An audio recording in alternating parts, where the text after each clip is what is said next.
you could be a hero or you could be a zero, end quote. Quote, choose wisely, end quote, and quote, fight, end quote, were repeated by Trump Jr. at the event. Again, encouraging lawmakers to refuse to certify the election. He says if the lawmakers don't fight, quote, we're coming for you, end quote. Maybe I should make like a video, I guess, like compiling this. I don't know how long it would be, but it's interesting to note that Trump Jr. opens his speech saying that they're not protesting like Democrats and burning down buildings. And then a few minutes later, he'll go on to say that they need to act more like Democrats when they protest. There's a part in his speech where he's like, we're not like the Democrats. We're better than that. And then I think like 1 minute later, he's like, we need to start protesting like Democrats. It's just funny.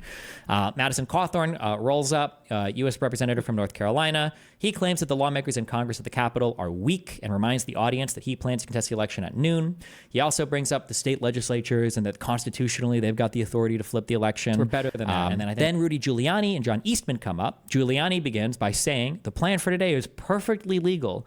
He says that the, quote, vice president can cast the election aside, end quote, decide on the validity of these crooked ballots or send it back to the legislatures, end quote. And then he says, quote, let's have trial by combat, end quote. He says, quote, this election was stolen, end quote. And then, quote, we're going to fight to the very end to make sure that doesn't happen. He says that the Eastman came on stage and asserted once more that Pence had the power to delay the certification of the vote. Is this Giuliani quote at all mentioned in the indictment where he lies, admits to lying? Nope, that's a totally different court case. That has nothing to do with this. I don't think it could be because he's not like lie. This isn't a lie. Yeah, correct. Yeah. Right? Well, it's lying about the same sort of thing, though, no? Well, yeah, but remember, to be sued for defamation, you've got to be sued by a person affected by the defamation. Right. So the defamation is the voter box, right? I guess, sure, yeah. Okay. Also, there's a link to this full speech at the very top. Speakers before Trump. I've got a full recording. If you click that, there's like 4 hours, but you can watch all the speakers go through and run through all their lines or whatever. I do have a question. Go. So I think the natural response is going to be, okay, well, a lot of people use inflammatory language when they're talking about like fighting or combat. It doesn't necessarily mean they meant violence. Like, what would you say to that, first of all? And secondly, was there any like, was there like a moment in any of these speeches where they were like, don't be violent, don't hurt anyone, peaceful protest? You know what I mean? I think there's exactly one quote kind of like that. We'll get to that. And then also I'll get to your question at the end because I think all of this is incorporated. Yeah. Okay. Then you have Donald Trump's speech. Donald Trump spoke at the Ellipse for about an hour and 10 minutes, starting at 11:57 a.m. While he does, at one point in the speech, exactly one time, I think it's about 20 minutes in, he says, quote, I know that everyone here will soon be marching over to the Capitol building to peacefully and patriotically make your voices heard, end quote. He spends the rest of the speech repeating four essential points to set the agenda for the day. One, he diligently recounts every single accusation of voter and election fraud, with almost every single claim at this point having been debunked or shot down by his own administration. I think he literally spends like 30 minutes like talking through every single fucking claim in this speech. Two, he reminds his supporters that they are close to losing their country due to an illegitimate election. Three, he calls out several times that Mike Pence is the only person who can save the Republicans.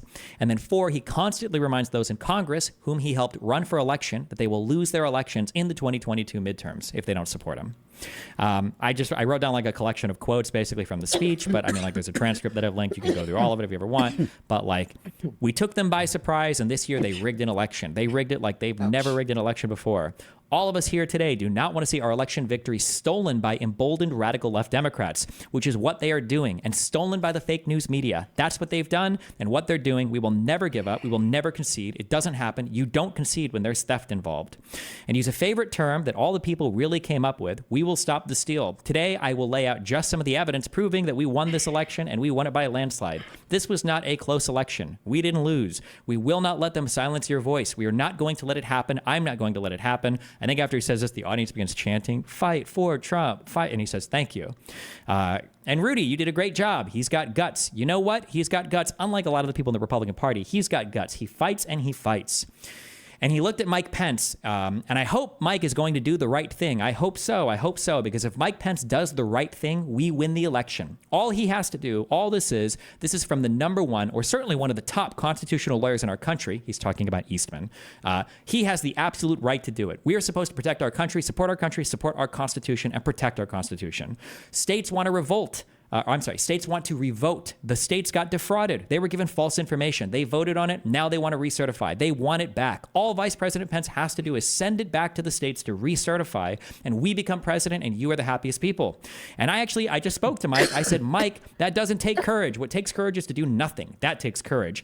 And then we're stuck with a president who lost the election by a lot, and we have to live with that for 4 more years. We're just not going to let that happen. We've gathered together in the heart of our nation's capital for one very, very basic and simple reason: to save our democracy. For years, Democrats have gotten away with election fraud and weak Republicans, and that's what they are. They're so weak Republicans, or there's so many weak Republicans, and we have great ones. Jim Jordan and some of these guys, they're out there fighting. The House guys are fighting, but it's incredible. Many of the Republicans, I helped them get in. I helped them get elected. I helped Mitch get elected. I helped. And you have to get your people to fight. And if they don't fight, we have to primary the hell out of the ones that don't fight. You primary them. We're going to let you know who they are. I can already tell you, frankly. But this year, using the pretext of the China virus and the scam, I could go on. There's like 10 more quotes here, but it's all just like, who will not be intimidated into accepting the hoaxes and lies that we've been forced to believe. Over the past several weeks, we've amassed overwhelming evidence about a fake election. I've bolded the, I've bolded everything having to do, I think, with Pence, just because to see how many, for Pence, or like for throwing back the electoral certification, basically. Yeah, okay. And I don't have to read through all of this. And again, you can also, there are no other references to peaceful bullshit. Whoa, or there's whatever. just one really crazy quote I just want to read, because he just said we have to fight for the Constitution. This quote says, the Republicans have to get tougher. You're not going to have a Republican Party if you don't get tougher. They want to play so straight. They want to play so, sir, yes, the United States. The Constitution doesn't allow me to send them back to the states. Well, I say, yes, it does. Because the Constitution says you have to protect our country. Like, he's literally here saying, like, well, the Constitution says I can't do it. Sure. Well, I say the Constitution does, because it says you have to protect our country and protect our Constitution. Like, it's a contradiction. Constitution says I can't do it. I say, yes, it does. I have to protect the Constitution. Yeah. Like, it's retarded. Yeah. The final quote of him at the end of this is, what is it? I don't know if I have this written down. I think this might be, yeah, this is the last thing. So we're going to walk down Pennsylvania Avenue. I love Pennsylvania Avenue. And we're going to the Capitol, and we're going to try and give, the Democrats are hopeless. They never vote for anything, not even one vote. But we're going to try and give our Republicans, the weak ones, because the strong ones don't need any of our help, we're going to try and give them the kind of pride and boldness that they need to take back our country. So let's walk down Pennsylvania Avenue. And then he ends that speech. So this is, again, I've got the full thing there. Maybe I could do like a video, I guess, compiling some of these quotes, but like there are no other calls to peace or anything like that in that speech ever. Okay. The next chunk is, riot at the Capitol. So there's 2 groups of people that I think are good to be aware of. The first is the Proud Boys. So the Proud Boys were founded in 2016 by Gavin McInnes. They gained national notoriety after their presence during the Charlottesville Unite the Right rally, which resulted in the death of Heather Heyer and sparked national outrage. McInnes distanced himself, and we're going to try and give. The Democrats are hopeless. They never vote for anything, not even one vote. But we're going to try and give our Republicans, the weak ones, because the strong ones don't need any of our help, we're going to try and give them the kind of pride and boldness that they need to take back our country. So let's walk down Pennsylvania Avenue. And then he ends that speech. So this is, again, I've got the full thing there. Maybe I could do like a video, I guess, compiling some of these quotes, but like there are no other calls to peace or anything like that in that speech ever. Okay. The next chunk is, riot at the Capitol. So there's 2 groups of people that I think are good to be aware of. The first is the Proud Boys. So the Proud Boys were founded in 2016 by Gavin McInnes. They gained national notoriety after their presence during the Charlottesville Unite the Right rally, which resulted in the death of Heather Heyer and sparked national outrage. McInnes distanced himself from the movement after they became increasingly radical and violent. From 2018 to 2021, Enrique Tarrio was the chairman of the Proud Boys. And then for a similar time period, Joe Biggs was the leader. During one of the 2020 presidential debates, Chris Wallace asked Donald Trump if he would denounce the Proud Boys and other far-right groups. But Donald Trump's reply was for the Proud Boys to stand back and stand by. Do we want to watch this clip again to make sure it's not? Yeah, we do. So Click weird. it. It's like a minute and a half. All right. Make sure you're set to 1.5. Let me know when you're ready to go. Ready. Ready. All right. Ready. 3, 2, 1, boom. you have repeatedly criticized the vice president for not specifically calling out Antifa and other left-wing extremist groups. But are you willing tonight to condemn white supremacists and militia groups and to say that they need to stand down and not add to the violence in a number of these cities, as we saw in Kenosha and as we've seen in Portland? Sure, are you I'm willing prepared to to do specifically that, do it? I would say almost everything I see is from the left wing, not from the right wing. So what are you saying? I'm willing to do anything. I want to see Well, peace. then do it, sir. Say it. Do it. Say it. You want to call them? What do you want to call them? Give me a name. Give me a White name. Go ahead. supremacists What and would right you like me to condemn? white supremacists and right Proud militia. Boys, stand back and stand by. But I'll tell you what. Somebody's got to do something about Antifa and the left, because this is not a right-wing problem. This is a left. This is a left-wing problem. White supremacists. Antifa's an idea. Okay, not we an can organization. You got it. pause there. You can, but that's so. Stand That's a back famous and quote from stand Trump. A lot by. of people get kind of angsty about. My next paragraph, you can click the link for Parler. On Parler, Enrique's response to Trump's statement was that he was standing by, sir. And Joe Biggs posted, President Trump told the Proud Boys to stand by because someone needs to deal with Antifa. Well, sir, we're ready. I don't know if you guys, do any of you remember Parler? Yeah, briefly. It was like I don't know when it ended, but it was there for a little while. Yeah, I mean, you can click through. You can see these are the posts that they made on Parler. Joe Biggs, right? Proud Boys shout at the presidential debate. President Trump told the Proud Boys to stand by because someone needs to deal with Antifa. Well, sir, we're ready. Enrique Tarrio, standing by, sir. Joe Biggs. Trump basically said to go f them up. This makes me so happy. From November 5th afterwards, different Proud Boys members were posting inflammatory statements across their social media accounts. On November 6th, Tarrio posted a message that read, the media constantly accuses us of wanting to start a civil war. Careful what the fuck you ask for. We don't want to start one, but we sure as finish one. On November 12th, he posted, unity, no quarter, raise the black flag. On November 16th, if Biden steals this election, the Proud Boys will be political prisoners. We won't go quietly, I promise. On the 25th, he posted a social media post by Joe Biden that stated, we need to remember we're at war with a virus, not with each other. Tarrio then posted, no, you need to remember the American people are at war with you. No Trump, no peace, no quarter.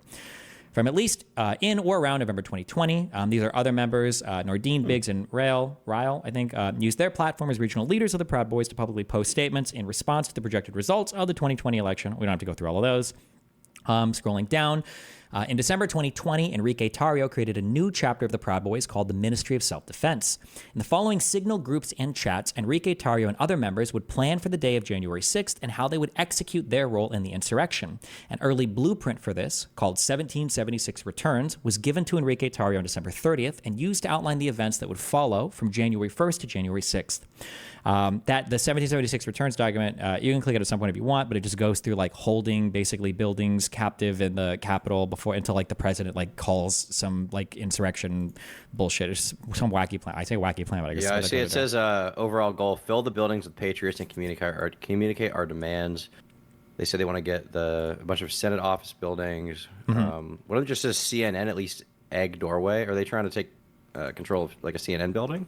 There's a CNN building there. He's saying they should at least egg the doorway, I guess. Yeah. Oh, okay. Yeah. That's a funny addition. Okay. Yeah. Enrique Tarrio was notified that he was ordered to leave D.C. within 24 hours on January 5th. He and Stuart Rhodes met on the night of January 5th. Stuart Rhodes is the leader of the Oath Keepers, to speak about what would happen the next day, referring to the event the next day as an insurrection. Just as a reminder, Enrique Tarrio is the leader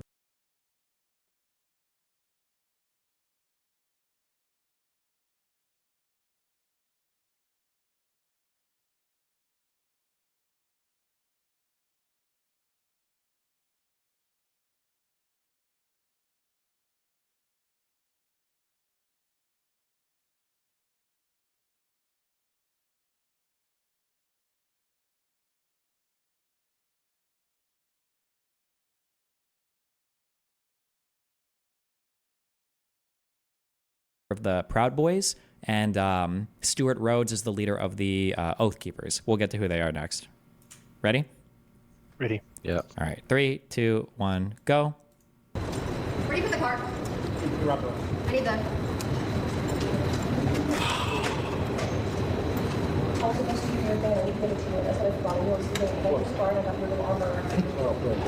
Some of it's hard to hear in the beginning. I think it changes later on, I think.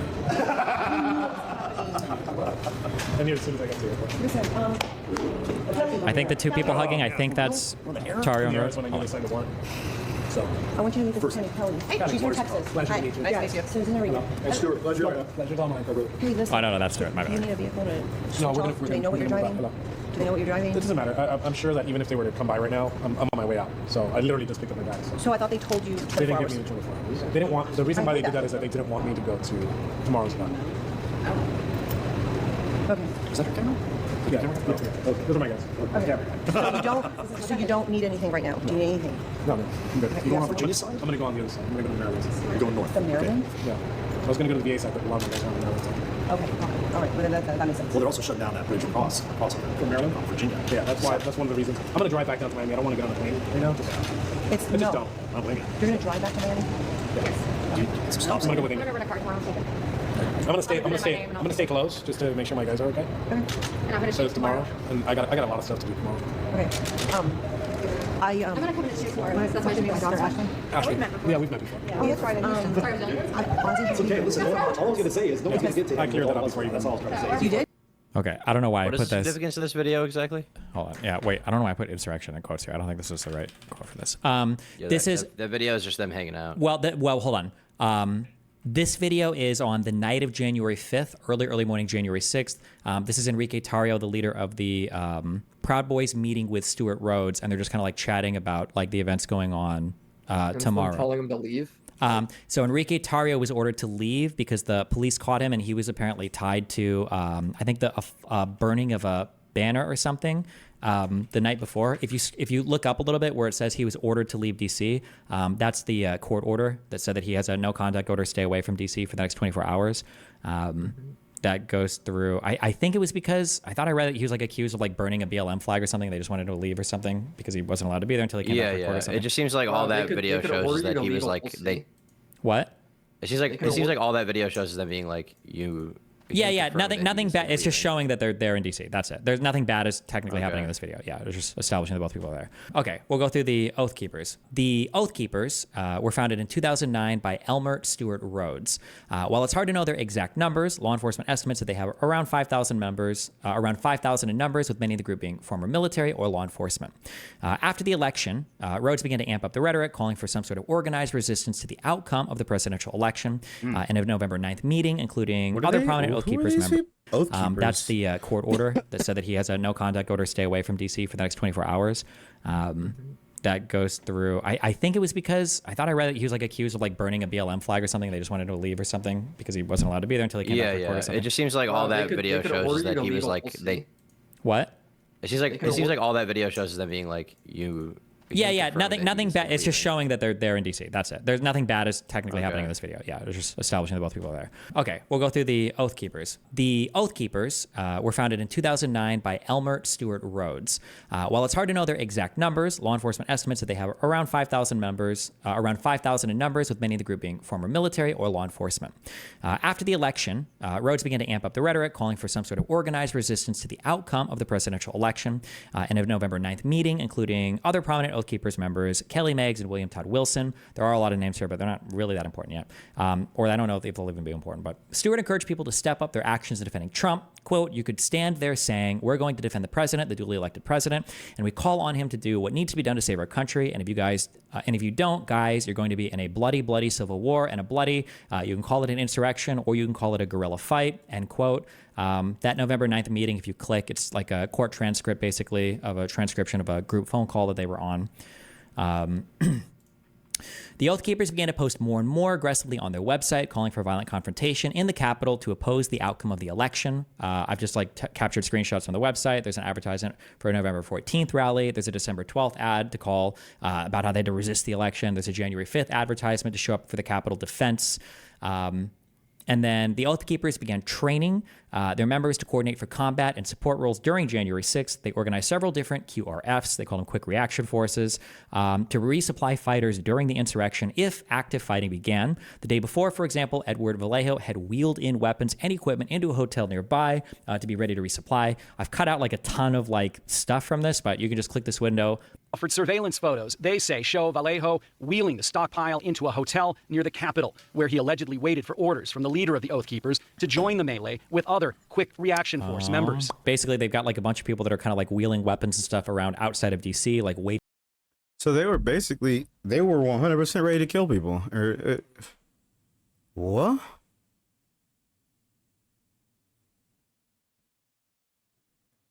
If this is all like clear as day, how the fuck is Trump even still able to run for president? Waiting for calls to like start wheeling stuff in when the fighting begins, essentially, is like what the Oath Keepers were doing. I've got like So I think part of the problem with this section is like you're citing like some like news place, right? And like obviously I'm not, and they also use the word allegedly in that. If these guys are charged, I feel like you should like use stuff that shows that they were charged and like this definitely happened, because it says allegedly. I feel like a lot of people are gonna go to look at this and be like, oh, that's not really what happened. They were carrying lima beans and they're fucking You're giving us B-roll instead of the actual. True, yeah. I mean, like everything that's coming out here is like, so the notes that I'm drawing from are literally from the indictment. So if you click below, it's notes for the indictment from Stuart Rhodes III. That's where all this information is coming from. And then above for the Enrique Tarrio stuff, if you scroll up, it's I think I've got a quote that says page 4 of the indictment. Which indictment? Well, there's one indictment for Tarrio and there's another indictment for Stuart Rhodes. Okay. Yeah, so these are the two leaders of these respective groups that are going to be very active on January 6th. Okay, it's just a little bit of basically background on these two groups. These are the two most organized groups on January 6th, and they're going to be the guys that are like kind of like one is actively involved in a lot of stuff and the other could have been actively involved in a lot of spooky stuff but didn't come to pass. I think that Okay, I'm gonna leave that there for now, and then we're just gonna run through the timeline of the day, basically, okay? And then we'll go back and there's a video to watch on this, basically. Okay. The insurrection on January 6th would see the attempted culmination of multiple parties plotting multiple things, all running concurrently with each other. Donald Trump would encourage and then utilize the violence of the day in an attempt to pressure lawmakers to refuse the certification of the election results. He would repeatedly ignore requests throughout the day to tell his supporters to stop the rioting, only sending out a tweet to encourage them to go home 3 hours after the rioting began. Giuliani and other members around Trump would continue to further actions in order to refuse certification of the vote in Congress. The Proud Boys would meet as planned in the morning, then head to the Capitol building to lead the initial violent break-ins past cop lines and into the locked building via breaking through a window. And then the Oath Keepers, after spending the prior day stationing multiple stockpiles of arms, ammunition, and other equipment with quick reaction teams nearby, would make their way in and out of the Capitol, waiting for an opportune moment to strike. So I've got this timeline. Basically, I've got 4 different colored actions here. So red, these are Donald Trump's actions. Basically, it's just showing a complete and total abdication of responsibilities to ensure the safety of the Capitol and a willingness to take advantage of the violence in furtherance of the attempted coup. 2 is in furtherance of the coup. These are lawmakers, Trump campaign staff, and other staff, and his lawyers attempting to pressure people to go along with the coup, so basically to reject the vote or at least to delay it. 3 in green, these are the Proud Boys operating that day. The actions on January 6th, especially the initial gathering, plus breach of the Capitol grounds. And then 4 in purple are the Oath Keepers operating. These actions on January 6th, especially in the quick response or quick reaction force staged with hundreds of firearms nearby ready for action. Okay, and then it's just like a read down basically of like the time as stuff is happening. On January 6th at 6 a.m., there's a video of people who began to construct a gallows outside of the Capitol. Not a huge thing, but it's kind of spooky. At 6:27 a.m., Stuart Rhodes, the Oath Keepers leader, messaged the Oath Keepers leadership signal chat and informed them that What? basically, it's just showing a complete and total abdication of responsibilities to ensure the safety of the Capitol and a willingness to take advantage of the violence in furtherance of the attempted coup.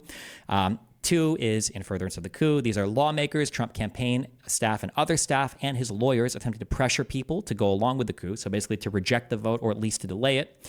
3 in green, these are the Proud Boys operating that day. The actions on January 6th, especially the initial gathering, plus breach of the Capitol grounds. And then 4 in purple are the Oath Keepers operating. These actions on January 6th, especially in the quick response or quick reaction force staged with hundreds of firearms nearby ready for action. Okay, and then it's just like a read down basically of like the time as stuff is happening. On January 6th at 6 a.m., there's a video of people who began to construct a gallows outside of the Capitol. Not a huge thing, but it's kind of spooky. At 6:27 a.m., Stuart Rhodes, the Oath Keepers leader, messaged the Oath Keepers leadership signal chat and informed them that they would have several well-equipped quick reaction forces, people ready to supply weapons, ammunition, and other combat gear right outside of D.C. At 7:30 a.m., Mark Meadows texts Representative Jim Jordan, "I've pushed for this, but I'm not sure if it's going to happen." This is in reference of what they hope to happen today, which is like to delay the certification of the vote. At 8:17 a.m., Donald Trump tweets, states want to correct their votes, which they now know were based on irregularities and fraud, plus corrupt process, never received legislative approval. All Mike Pence has to do is send them back to the states, and we win. Did you see there's a video of them?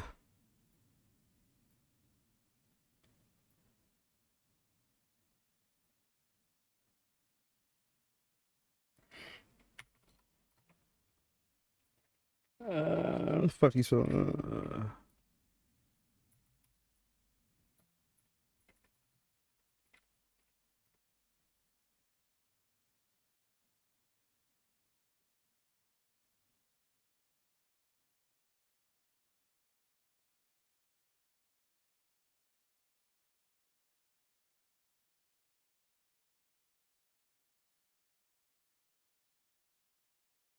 Largest criminal probe and prosecution in U.S. history, and it's still ongoing. As CBS's Scott MacFarlane reports, today marks 1,200 days since the attack on the U.S. Capitol. 1,200. It has led to the largest criminal probe and prosecution in U.S. history, and it's still ongoing. As CBS's Scott MacFarlane reports, one notorious and unsettling mystery remains. It might have been the most photographed crime in American history. But 3 years later, one particularly troubling image has yet to come into focus. You'd like to have an answer to that question? I'd love to have an answer, but we can't find it out so far. The people who constructed the gallows on the west front of the Capitol on January 6th have never been identified amid a mob chanting to hang some political leader. Eleanor Holmes Norton represents Washington, D.C. in the U.S. House. It has special meaning in the District of Columbia because this is a black and brown city. So when you see gallows here, where in fact people in years gone by were in fact hanged, it has very special meaning. CBS News has obtained new video showing people moving pieces into place before dawn. A new report from a congressional subcommittee says the construction began before 7 a.m. with the crossbeam and a neon orange noose added just after the rioters attacked the Capitol at 1 p.m. CBS News has learned the rope was cut and tossed down after the riot and recovered by an international journalist who turned it over to the FBI. Started the White House Historical Jane Campbell of the U.S. Capitol Historical Society says it's an image that is now seared into history. The images of terror at times when our country is in its worst moments stick with us. Though that mystery remains, the Department of Justice and the FBI have found more than 1,350 people they believe were part of the January 6th attack, with hundreds more arrests still possible. Scott MacFarlane, CBS News, the Capitol. That's the funny part, is people that think that they got away with that shit, that, you know, sitting on their fucking porch and then cops just roll up like, yeah, we found you, motherfucker. And do it, Mike. This is a time for extreme courage. At 8:22 a.m., Trump tweets, the Republican Party, and more importantly, our country, needs the presidency more than ever before. The power of the veto stays strong. Okay, before I said these are at 1 a.m., so these are at 8 a.m. Sorry, I fucked that up in the earlier thing. So 8:17, 8:22 a.m. At 8:30 a.m., so these are the Oath Keepers people, Rhodes and others departed a hotel in Virginia, heading to Washington, D.C. At 9 a.m., you get the start time for the March to Save America rally at the Ellipse. This is where all the speeches will take place. At about 10 a.m., a group of 100 Proud Boys began gathering near the Washington Monument. None of them were wearing the ordinary Proud Boys uniforms, with leadership equipped with radios and bullhorns to direct the group movements, consistent with plans made prior by Proud Boys leader Enrique Tarrio. So they'd said prior to this, like, listen, we're all going to show up. Make sure you bring radios. Make sure you bring equipment. Make sure you've got, like, vests and gas masks and everything else. Don't wear your ordinary uniforms. We don't want people to be able to identify us. At 10:15 a.m., White House Deputy Chief of Staff Tony Ornato informs Mark Meadows, Trump's White House Chief of Staff, that authorities at the Ellipse encountered attendees with weapons, including pistols, rifles, bear spray, and spears, according to Hutchinson's testimony to the January 6th committee. So when Trump was giving his speech at the Ellipse, like, most of the people aren't going through the magnetotron or whatever the fuck it's called, the magnetic detector. The vast majority of people are staying outside. At 10:30 a.m., about 200 to 300 Proud Boys begin marching towards the Capitol. At 10:47, Giuliani begins his speech at the Ellipse event, reiterating with Eastman that everything outlined by the plan today is perfectly legal and perfectly appropriate. And then he goes on to call for that, quote, trial by combat. Trump begins his speech at 11:58 a.m. At the Ellipse. In this speech, he pressures Republicans in Congress to challenge the vote certification, for Pence to refuse to certify the vote, and he reiterates tons of different false election fraud claims and riles the crowd up to fight like hell, or else they're not going to have a country anymore. At 12:30 in the afternoon, Senator Ron Johnson's aide attempts to get fake elector slates from Michigan and Wisconsin to the vice president, but he's refused by Pence's aide, Chris Hodgson. So some of the fake elector slates that they tried to mail in didn't make it in time. So Senator Ron Johnson's aide is like running these, and he's on video, like trying to get these fake electorate slates to Vice President Pence. But his aide shoots him down. He's like, "You're never doing this. We're not doing this." At 12:45, the FBI, the Capitol Police, and the ATF respond to a pipe bomb found outside the RNC headquarters. The Secret Service would later go on to say both of these, they found 2 of them, were armed and active. They just didn't go off. At 12:53 p.m., the Proud Boys break through the outer perimeter and engage U.S. Capitol Police officers. This is the first breakthrough into any restricted area at the Capitol on January 6th. So this happens at 12:53 p.m. This is the first time any police line is broken, and it's by the Proud Boys, as they'd planned to do for weeks leading up to this event here.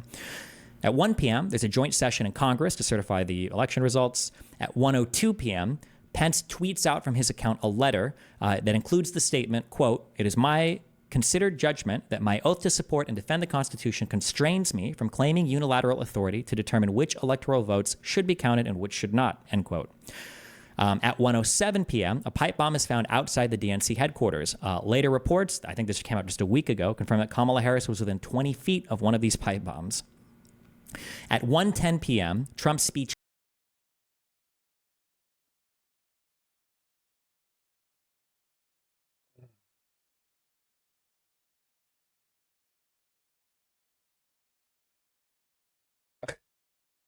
You know what feels bad to say is, like, hearing all of this, it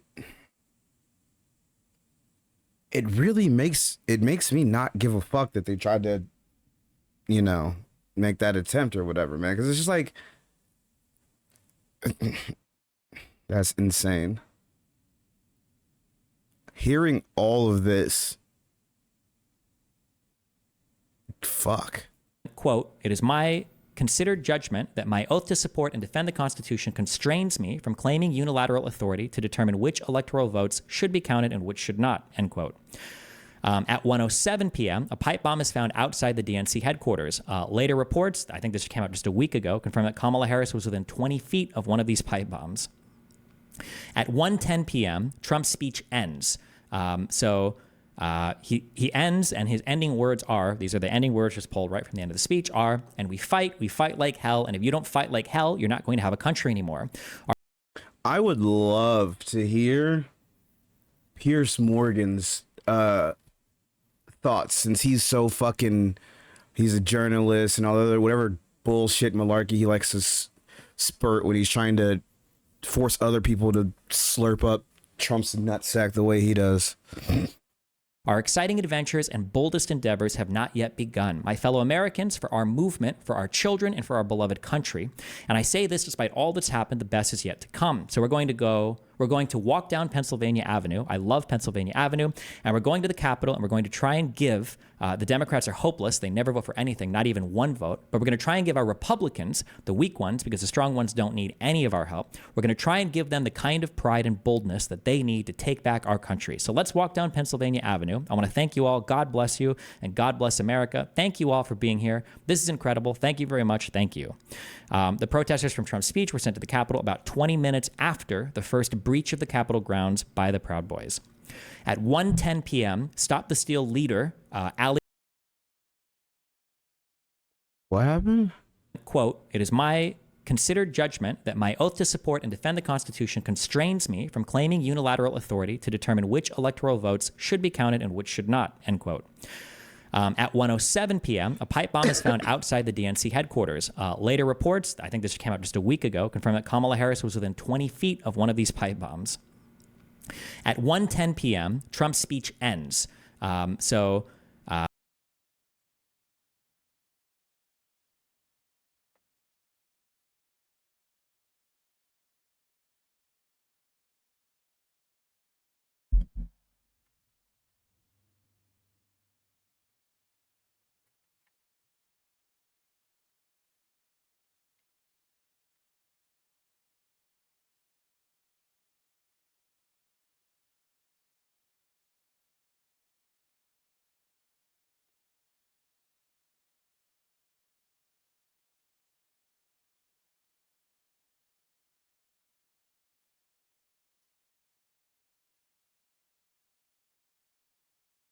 New DHS watchdog report details how close Kamala Harris came to viable pipe bomb on January 6th. The U.S. Secret Service faced unrelated challenges and made some potentially dangerous mistakes while trying to return the president.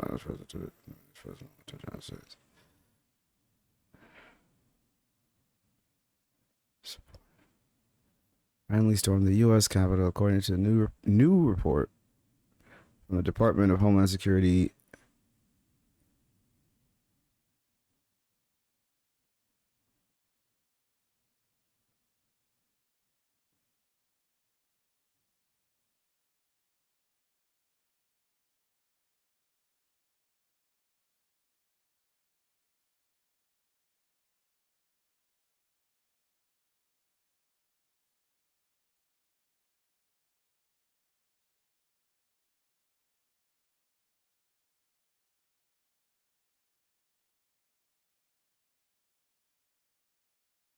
Now, 2 Secret Service K-9 teams assigned to sweep the building were surprised to learn the morning of Jan 6 that more assets weren't being provided to help with the sweep. Someone knows that Secret Service policies and procedures at the time required fewer assets for protectees who had been elected to an office but not yet sworn in.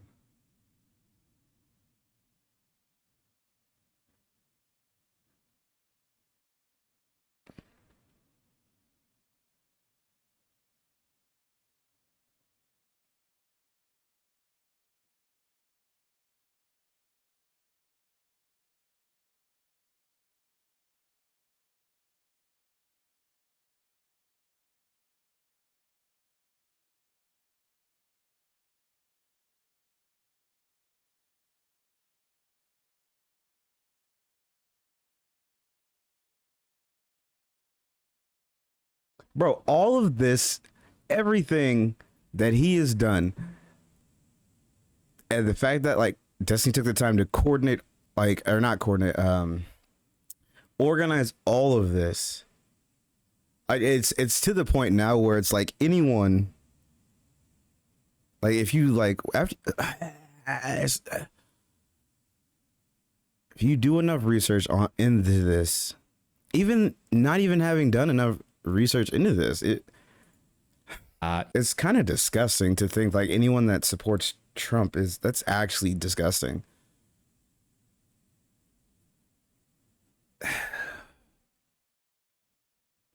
I'm not the smartest dude out there. Do I think that it's fair to claim ignorance?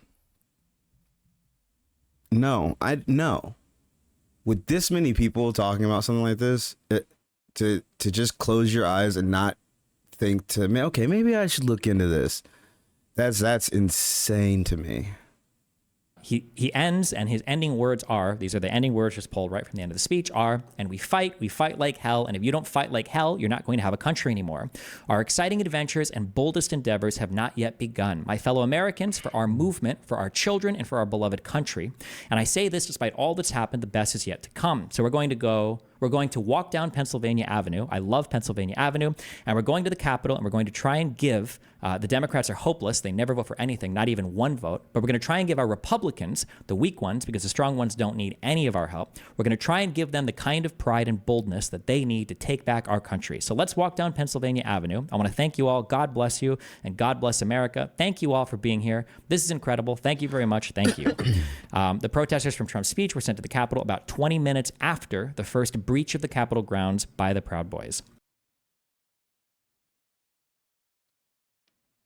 So he's this crowd that he is that was so much bigger than Martin Luther King and all that.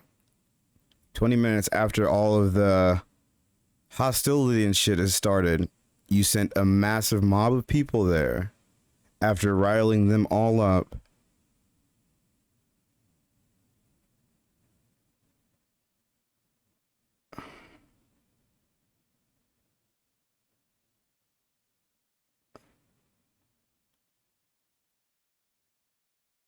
How is he able to...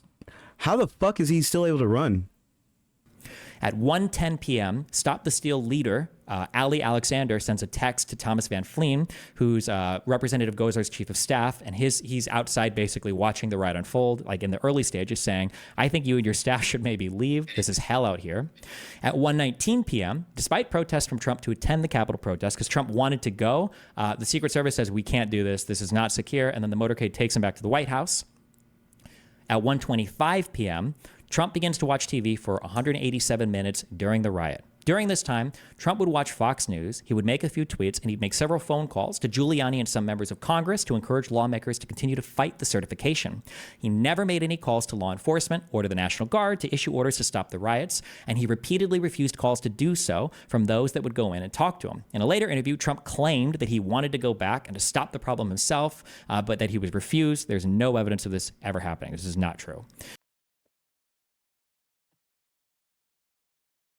You know what? That, after hearing the amount of people that said Tim Walz stood by while the BLM rioters burned down Minnesota with all that dumbass shit.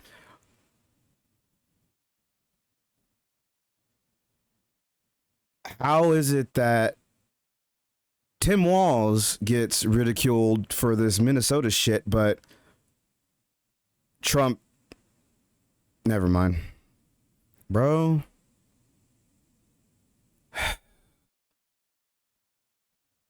I think the most disgusting thing is people like Candace Owens that will sit here and like promote this bullshit to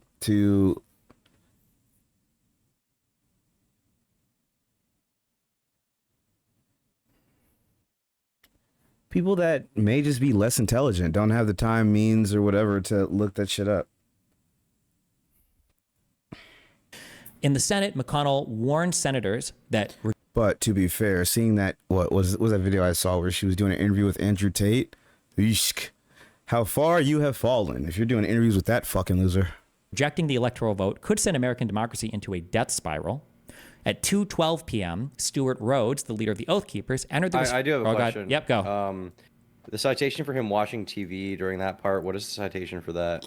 Is that in the indictment? He was live tweeting what he was seeing, I imagine. We'll go down through this. There's a lot of testimony for that, but it'll come up as we go down through this. At 2:12 p.m., Stuart Rhodes, the leader of the Oath Keepers, entered the restricted Capitol grounds on the northeast side of the Capitol. At 2:13 p.m., Proud Boys member Dominic Pizzola breaches the Capitol building with a stolen riot shield. Michael Sparks, a 46-year-old man from Kentucky, was the first rioter to enter the Capitol building through the broken window. This is the very first time during the day that the actual Capitol building itself is breached by any rioter. So it was the Proud Boys that did the first line break, and then it was them that did the first break-in into the Capitol building. At 2:13 p.m., right after, the Senate is gaveled into recess, and Pence is removed from the Senate chambers, delaying the certification of the electoral vote. At 2:14, rioters outside are chanting, "Hang Mike Pence." When Trump was informed of this, according to testimony from Hutchinson, who's one of the aides in the White House, she said that Trump said Mike deserves it. At 2:15 p.m., the rioters reached the second floor, where USCP officer Eugene Goodman lured insurrectionists away from the open Senate chamber doors leading to the vice president's office, where Pence and his family were being held by the Secret Service.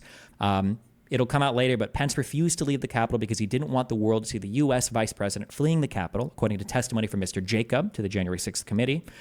At 2:24 p.m., should we watch some of the videos accompanying this, or? Yeah, sure. Yeah, I'd like to see him. Okay. Yeah, I don't want to. Okay, go back up to, I guess. Let's. Do, I didn't know Pence was in the. I didn't know Pence was in the building. I assumed he was. Actually, here, let's do the 2:14 rioters. The worst part is, oh my God, wait, dude. Okay, so hold on.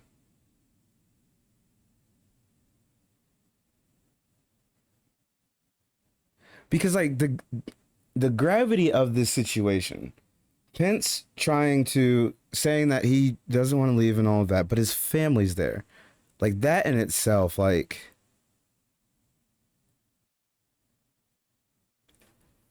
oh, that in itself is so fucking crazy, because it's just like,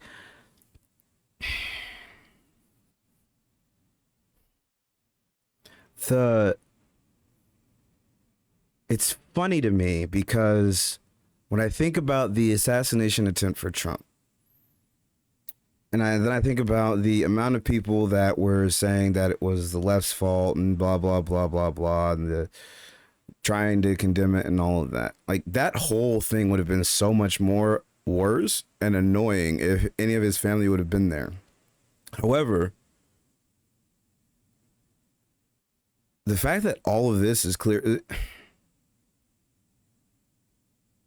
one, it does not surprise me that someone made that attempt. Two, I don't think I would say I feel bad, because let me see. Especially with how the news likes to make, like, turn, like, if it's a white cop that kills a black person, you got the news that will try to make the cop seem like the best fucking person ever in the world. So let's see.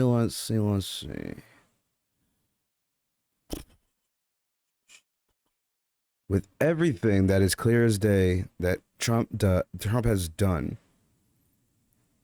let's see. You take his orange skin, you make it a little bit darker orange, and Trump is nobody really gives a shit, for one.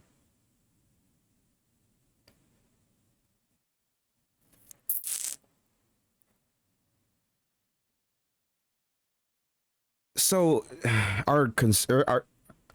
would it be safe to say that it seems like a lot of conservatives might just be like brain broken after COVID and they just didn't recover? Because I don't understand.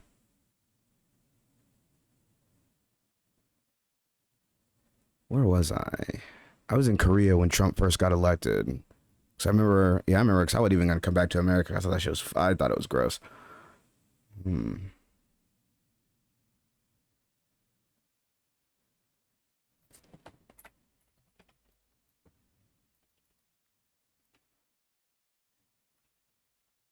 How did he get elected in the first place? Like, I'm typing like Google's gonna know.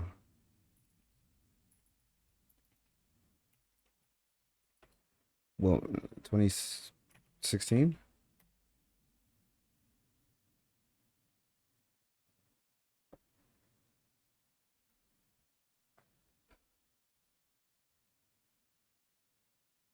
You know what? Actually, yeah. I mean, then I wasn't in the country. I don't even know. From the beginning, everyone underestimated Donald Trump. He pulled off a stunning victory after the most unprecedented of presidential campaigns. Trump channeled the fury of average Americans against Washington. He tapped into their anxiety about the president and the fear of the future. Who the fuck was the president in 2016? I don't remember.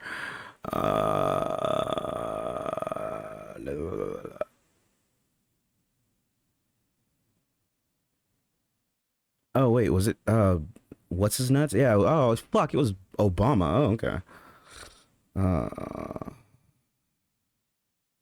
Right? Yeah, because he got elected. Fuck.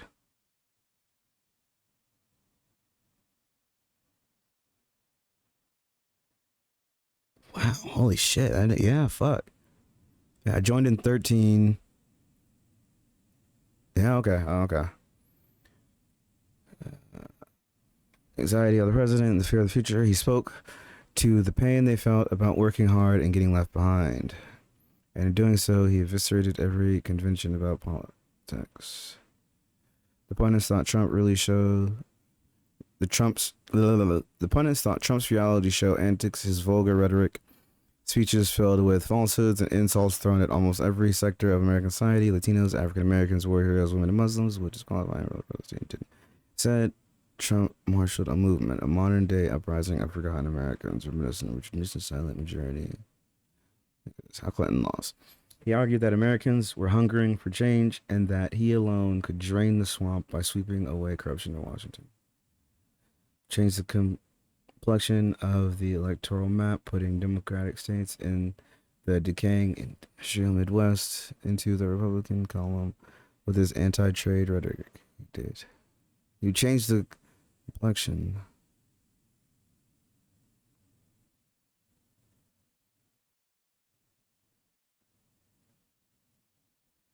They humble the most talented Republican field in a generation. Teach Republicans to beat their nemesis, the Clintons. He did. He said the polls were wrong, and they would pull off a surprise that would dwarf the shocking, poll-defying Brexit vote in the United Kingdom to leave the Union, and he was right.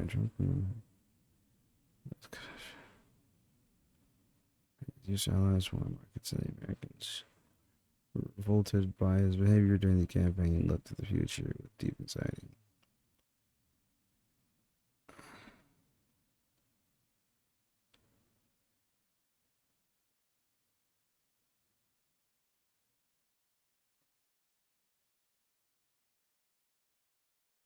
Huh.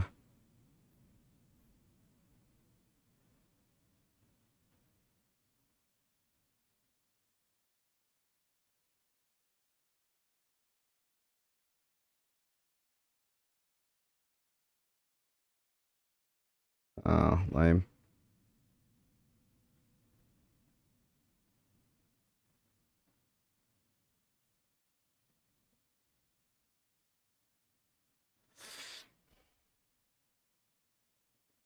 Now has a wider popular vote lead than electoral college presidents. That in itself, learning about all of that stuff with the electoral college has actually been really, really fucking weird.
Same share of the electorate, 90%, but went in smaller margins for Clinton than Obama. They jumped into third-party support.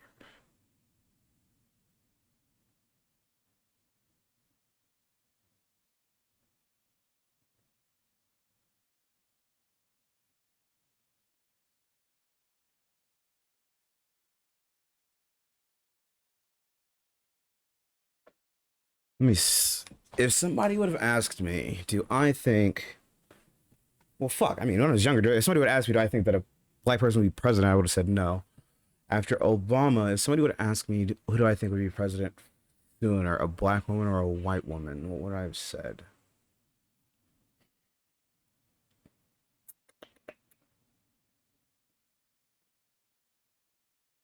Yo, I'm gonna keep it a stack. And not to sound mean, I would have said a black woman, mainly just, you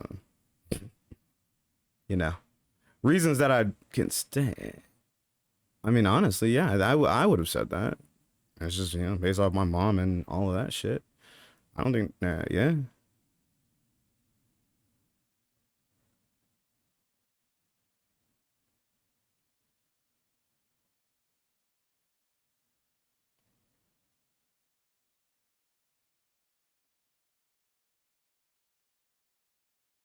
Interesting.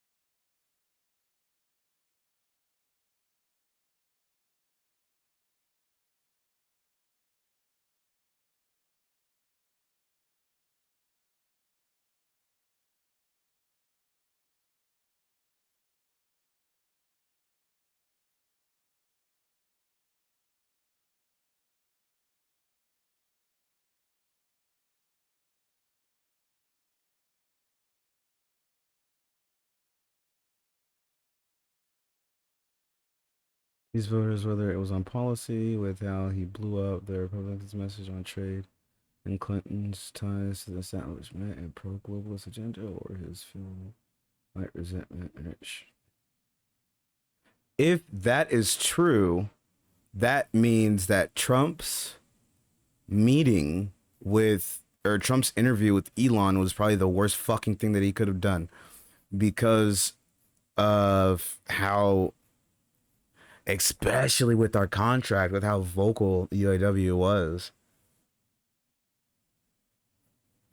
That in itself too. Anybody, that's gonna be interesting. This is an interesting conversation tomorrow at work, boy.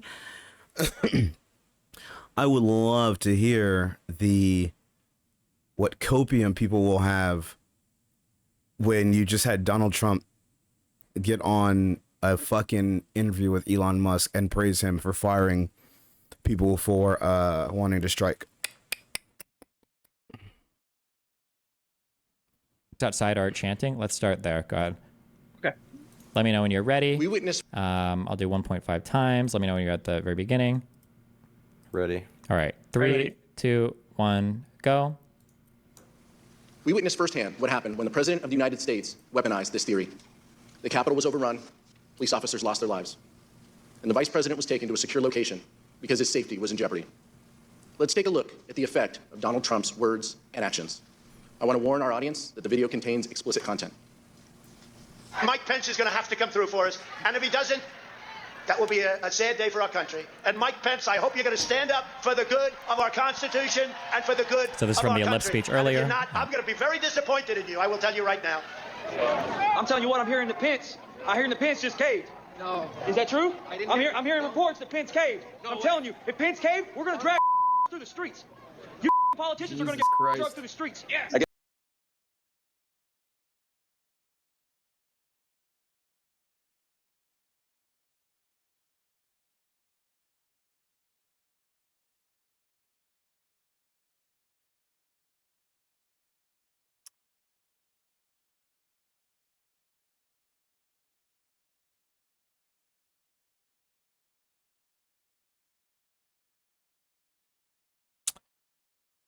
It would be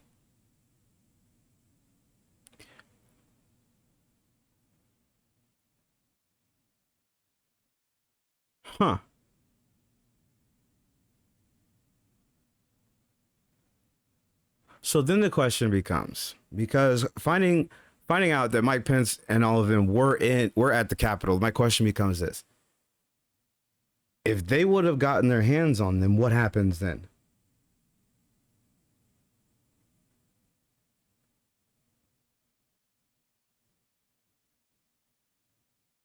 One minor different thing, and the world we live in right now doesn't even fucking exist.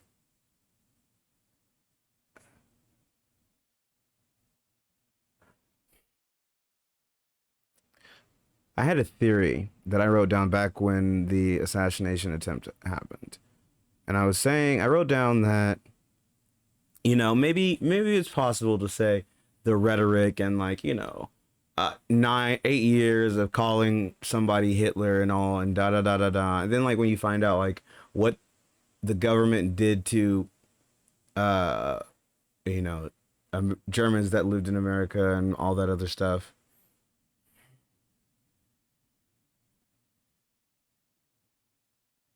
Which makes it even more disgusting when Trump said that no one died on January 6th.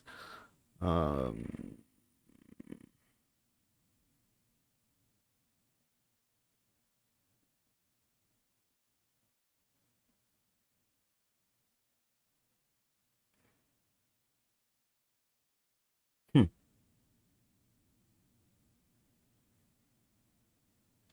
don't know. It'd be interesting to see. 'Cause as it stands right now, if I'm being real, I don't see any fucking way that Trump wins right now, especially after, like, how all the Republicans are fucking spiraling. I don't see him winning.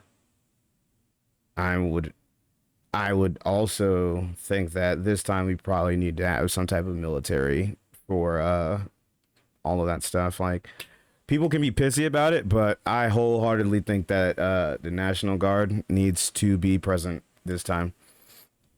Call it what it is. And I think that based, I don't give a fuck what people say, based off of what happened with January 6th, like, even on these days, like, you shouldn't even be able to fuck. There should be like some kind of fucking lockdown. I don't care. Fuck that noise. That's crazy. I guess the hope is that there's such a show of force here that Pence will decide to do the right thing, according to Trump.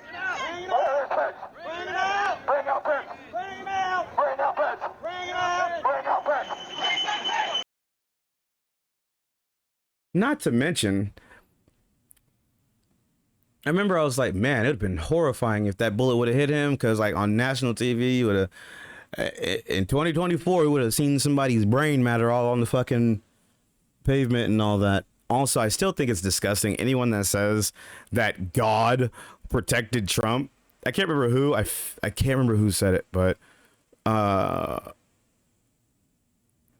the fact that they were like, oh, okay, so that just means God hated the firefighter or whatever the fuck, like, that shit's insane to me. Honestly, yeah, I don't. Should it be condemned? I think violence should always be frowned up on. No, no. Oh, wait, no, you just pull a Trump. Say, I think it should be frowned upon, but I think that I mean, so yeah, I feel like that's just what you do. That's when you want to deal with fucking conservatives, you just be like, okay, yeah, but you agree to it, and then you immediately cancel it, so they don't even have time to fucking sit and think about it. Yeah, I agree with you, but fuck you. You know what I'm saying? You know, but fuck you. That's the crazy part, because if they get a hold of Pence, then what? That's my question. If they get a hold of Pence, what happens then? Do you let them hang him? What are we talking about?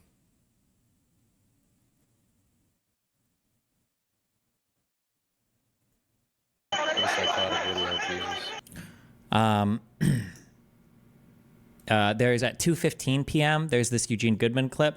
I actually think this one is kind of important to play. Slow this down to 125. I don't know how much. What is this? It's the one at 2:15 for Eugene Goodman, lured insurrectionists. Got it. Slow this down to 1.25. I just want to explain this real quick, because this gets brought up. I think I've seen this clip specifically brought up a lot to show that cops were luring the people through the building. So in this, by 2:15 p.m., they've already broken into the building and they start to stream in. As Goodman is coming up the stairs and he looks to the left. I don't have a map here, but to the left, if you go down the hallway and look left, those are the Senate chambers. The door is open, and Pence and his family are right beyond. I'd say like maybe 10 or 20 yards from the door, right beyond in the next room.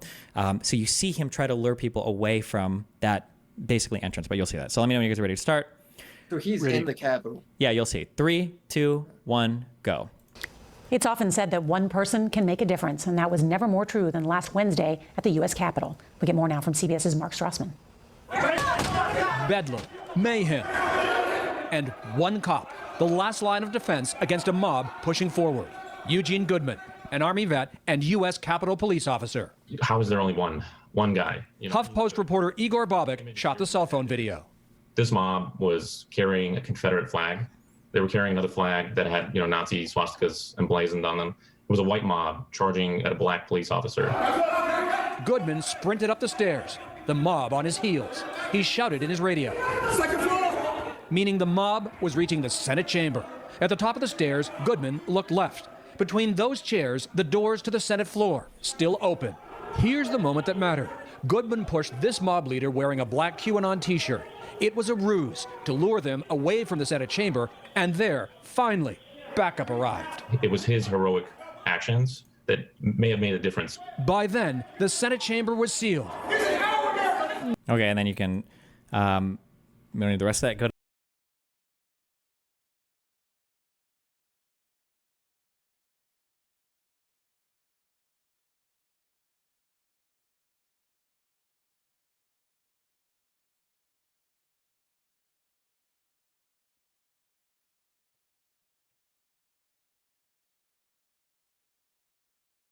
I'm not gonna lie to you. The more videos I see, the more I'm just like, like anyone that says they're a fucking American, like this is fucking insane to me. Go to the next video is this is just, I guess, like testimony from U.S. Vice President fleeing the Capitol, according to testimony from Mr. Jacob. You want to click that one? This is, you can see basically Pence was, after he was evacuated from the Senate chamber, so after that event, he gets evacuated downstairs to the basement. The Secret Service really want him to leave because they don't consider the area secure. From the National Archives that show Vice President Pence sheltering in a secure underground location as rioters overwhelmed the Capitol. At 4:19 p.m., Vice President Pence is seen looking at a tweet the president had just sent, a tweet asking the rioters to leave the Capitol. After 4.5 hours spent on working to restore order, the Vice President returned to the Senate floor to continue the certification of electors. So Vice President Pence was a focus of the violent attack. Mr. Jacob, did the Vice President leave the Capitol complex during the attack? He did not. Can you please explain why the Vice President refused to leave the Capitol complex? When we got down to the secure location, Secret Service directed us to get into the cars, which I did. And then I noticed that the Vice President had not. So I got out of the car that I had gotten into, and I understood that the Vice President had refused to get into the car. The head of his Secret Service detail, Tim, had said, "I assure you we're not going to drive out of the building without your permission." And the Vice President had said something to the effect of, "Tim, I know you, I trust you, but you're not the one behind the wheel." And the Vice President did not want to take any chance that the world would see the Vice President of the United States fleeing the United States Capitol. He was determined that we would complete the work that we had set out to do that day, that it was his constitutional duty to see through, and that the rioters who had breached the Capitol would not have the satisfaction of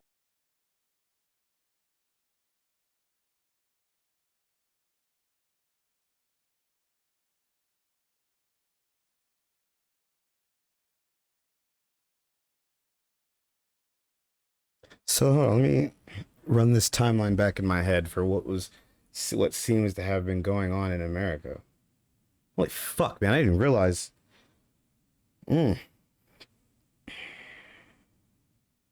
So it sounds like it went from woohoo, black person in the office to shit, black person in the office, and then they were like after that you had your options were Donald Trump or Clinton or whatever third party, which from what it sounds like, nobody in the third party is like, I don't fucking know. Shit, I don't fucking know. It'd be terrifying. I think RFK may have just ruined like whatever third party for the future of whatever, dude. Brainworms and bear cubs and shit. Like, how do you even try to go into being an independent if you ain't got stories better than that? What are you talking about? If the next person isn't talking about they put a whale in the bed of their truck, I don't want to hear it, bro. disrupting the proceedings beyond the day on which they were supposed to be completed. Let me see if I understand this right. You were told to get in the cars, and how many of the Vice President's staff got in the cars while he did not? Most of us. Oh, look, that's great and all. I want to highlight the fact that it was a brother that stopped all of that shit. Like, where's the GoFundMe for him, damn it? During our investigation, we received testimony. Okay, again, pause that. So obviously Pence didn't want to leave because he didn't want to be seen as like, yeah, basically giving them the satisfaction of having delayed the election. So at 2:24 p.m., so this is going to be a Donald Trump tweet at 2:24. Quote, Mike Pence didn't have the courage to do what should have been done to protect our country and our Constitution, giving states a chance to certify a corrected set of facts, not the fraudulent or inaccurate ones, which they were asked to previously certify. The USA demands the truth, end quote. This tweet was made 1 hour and 30 minutes after the initial breach through the secured area onto the Capitol grounds, and about 10 minutes after the rioters had breached the actual Capitol building. And this tweet had been made after aides had spent like 20 minutes trying to get him to release some kind of tweet telling people to calm down.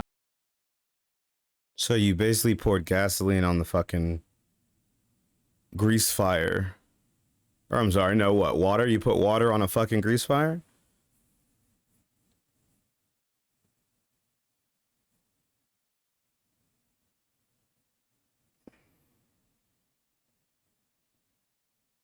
How is none of this being tied to like what is it? What the fuck is it called when like not guilt by association.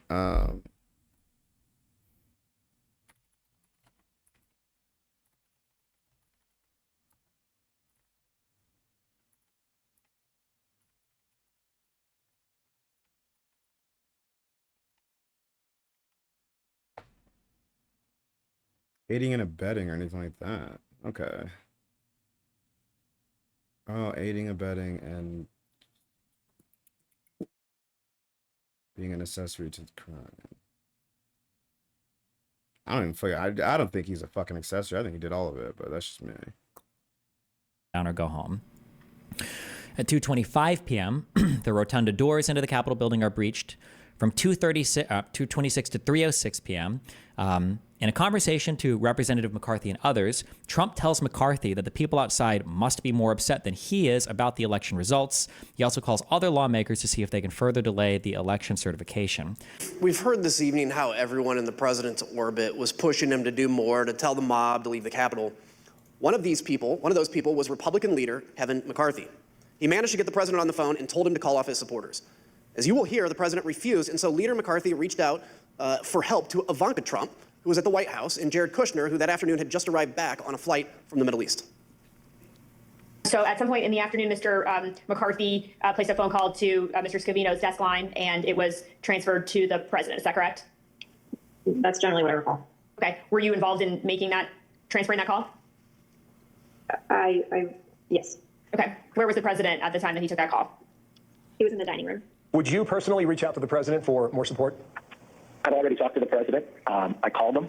I think we need to make a statement, make sure that we can calm individuals down. Did Mr. McCarthy indicate that he had been in touch with President Trump? He indicated that he had some conversation. I don't recall whether it was with the president or somebody at the White House, but I think he expressed frustration that not taking the circumstances seriously as they should at that moment. I asked Kevin McCarthy, who's a Republican leader, about this, and he said he called Donald Trump. He finally got through to Donald Trump, and he said, "You have got to get on TV. You've got to get on Twitter. You've got to call these people off." You know what the president said to him? This is as it's happening. He said, "Well, Kevin, these aren't my people. These are Antifa." And Kevin responded and said, "No, they're your people. They literally just came through my office windows, and my staff are running for cover. I mean, they're running for their lives. You need to call them off." And the president's response to Kevin, to me, was chilling. He said, "Well, Kevin, I guess they're just more upset about the election, theft than you are." And that's, you've seen widespread reports of Kevin McCarthy and the president having basically a swearing conversation. That's when the swearing commenced, because the president was basically saying, I'm okay with this. Leader McCarthy, the President of the United States has a briefing room steps from the Oval Office. The cameras are hot 24/7, as you know. Why hasn't he walked down and said that now? I conveyed to the president what I think is best to do, and I'm hopeful the president will do it. And have you spoken with his chief of staff? I've spoken to the president. I've spoken to other people in there, and to the White House as well. Who else reached out to Ms. Trump that you know of that afternoon about the attack on the Capitol? I believe at one point McCarthy did. I heard my phone ringing, turned the shower off, saw it was Leader McCarthy, who I had a good relationship with. He told me he was getting really ugly over at the Capitol and said, please, anything you can do to help, I would appreciate it. I don't recall specific asks, just anything you can do. Again, I got the sense that, they were scared. They meaning Leader McCarthy and people on the Hill because of the violence? He was scared, yes. Okay. At 2:26, Trump calls Senator Mike Lee by accident, trying to get a hold of Senator Tuberville. Mike passes the phone over to Tuberville, where him and Trump chat for a few minutes. At 2:28, Mark Meadows begins to receive text messages begging him to ask Trump to send the people home. So in this section, these are just like a collection of like texts that Mark Meadows, this is Trump's chief of staff, it like starts to get over the next like hour and a half, 2 hours, I think. Marjorie Taylor Greene. Mark, I was just told there's an active shooter on the first floor of the Capitol. Please tell the president to calm people. This isn't the way to solve anything. Laura Ingraham, host on Fox News. Hey, Mark, the president needs to tell people at the Capitol to go home. This is hurting all of us. He's destroying his legacy, playing into every stereotype. We lose all credibility against the BLM and Antifa crowd if things go south. You can tell him I said this. Mick Mulvaney texts Meadows. Mark, he needs to stop this now. Can I do anything to help? Barry Loudmilk, a representative. It's really bad up here on the Hill. They have breached the Capitol. Mark Meadows responded. The president is engaging. Loudmilk responded, thanks. This doesn't help our cause. William Timmons, the president needs to stop this ASAP. Meadows responded 3 minutes later, we're doing it. Donald Trump Jr., his son, texts Mark Meadows, he's got to condemn this shit ASAP. The Capitol Police tweet is not enough. Meadows responded, I am pushing it hard, I agree. Later, Trump continued, this is one you go to the mattress on. They will try to fuck his entire legacy on this if it gets worse. This is a unnamed person. Are you at the POTUS right now? Hearing he's in the dining room watching this on TV. Is he going to say anything to de-escalate apart from that tweet? Former White House Chief of Staff Reince Priebus, tell them to go home. Another unnamed person. POTUS should go on air and diffuse this. Extremely important. Former White House Strategic Comms Director Alyssa Farah. POTUS has to come on firmly and tell protesters to dissipate. Someone is going to get killed. Representative Chip Roy, fix this now. Sean Hannity, can he make a statement? I saw the tweet. Ask people to peacefully leave the Capitol. Meadows responded on it. Another unknown, please have POTUS call this off at the Capitol. Urge rioters to disperse. I pray to you. Fox News host Brian Kilmeade, please get him on TV. He's destroying everything you guys have accomplished. Trump Jr., again, we need an Oval address. He has to lead now. It's gone too far and gotten out of hand. Those are just like some of the tweets that Mark Meadows would get over the next couple hours. At 2:38 p.m., Donald Trump tweets, quote, please support our Capitol Police and law enforcement. They are truly on the side of our country. Stay peaceful, end quote. This tweet was 1.5 hours after the initial breach of the Capitol grounds and about 25 minutes after the breach of the Capitol building itself. This tweet wasn't even written by Trump, but it was written and posted by Scavino, which is his aide. They had been begging him to make tweets. He wouldn't do it. Finally, somebody authored one and he agreed. He was like, fine, fuck it, send it out. And Scavino was the guy that ended up posting this tweet. At 2:40 p.m., stack one of the Oath Keepers, Kelly Meggs, Kenneth Harrelson, Jessica Watkins, Joseph Hackett, and David Marshall enter the breached rotunda doors on the east side of the Capitol. At 2:42, Pelosi in a secure area ponders how to maintain some sense of security and confidence in the American presidential vote after the rioters have managed to delay the certification of the election. If you want, we can click on Pelosi's video, 2:42. I think we can watch like a minute of this. Set it to like 1.5 times. Let me know when you got it open. What? Just the 00 timestamp? Yeah. Pelosi in a secure area, yeah.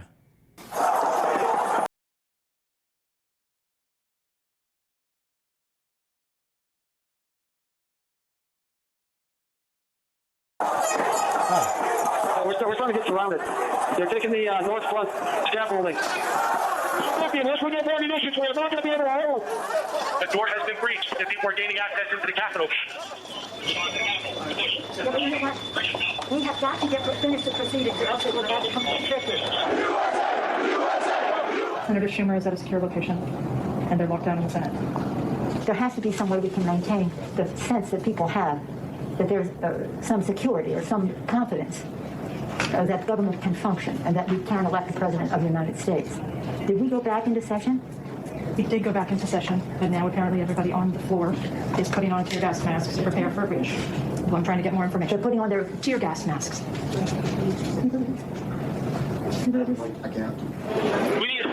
Okay, we can exit there. After Pelosi makes this statement, around 2:42, I think she says this, 2:44, Ashley Babbitt is shot by Capitol Police after attempting to force her way into a broken door window into the Speaker's lobby. I think this is important to click and watch because a lot of people will say that she got shot randomly, that she wasn't trying to get through, that nobody was being threatened or whatever. I think it's an important video just to have in the back of your head for that. You can put it on 1.5. Let me know when you got it at 50. Let me know when you're ready. Yeah.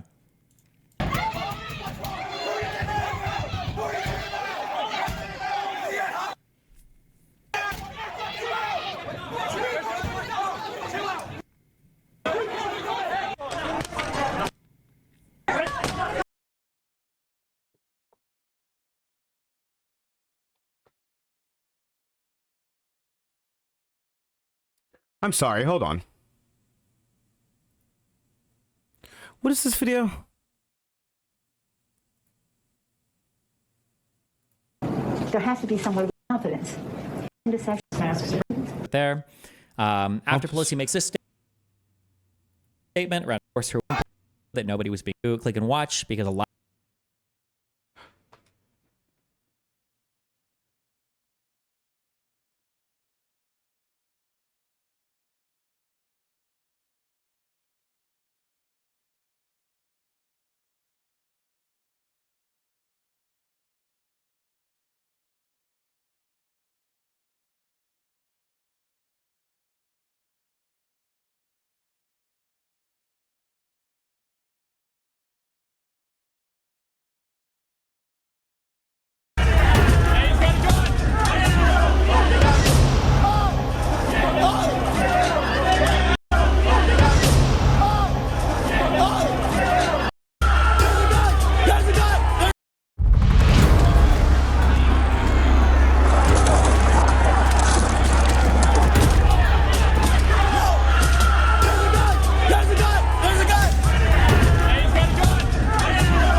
She might be dying right now. 35-year-old Air Force veteran and QAnon supporter Ashley Babbitt was shot by a Capitol Police officer. In her last moments of life, Babbitt was seen trying to force her way through a window that would give her closer access to the House chambers in the United States Capitol. In the wake of the riots, some on social media call her a hero and a martyr. You deserve answers and you deserve justice. God bless Ashley's incredible memory, and God bless America.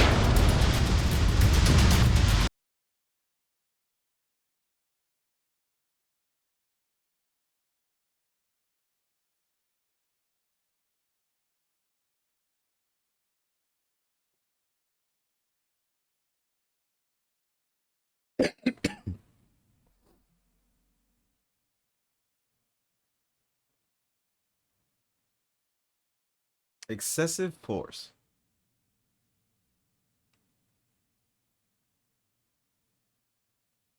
A door is barricaded. People proceed to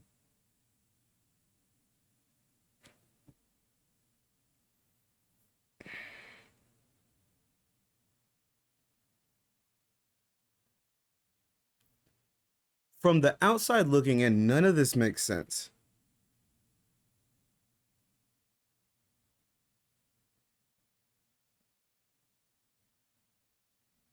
Huh. A lot of people will say that she got shot randomly, that she wasn't trying to get through, that nobody was being threatened or whatever. I think it's an important video just to have in the back of your head for that. You can put it on 1.5. Let me know when you got it at 50. Let me know when you're ready. Yeah.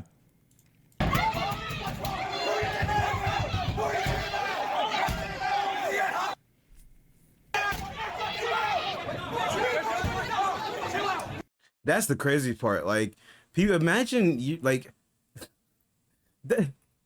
you're fucking.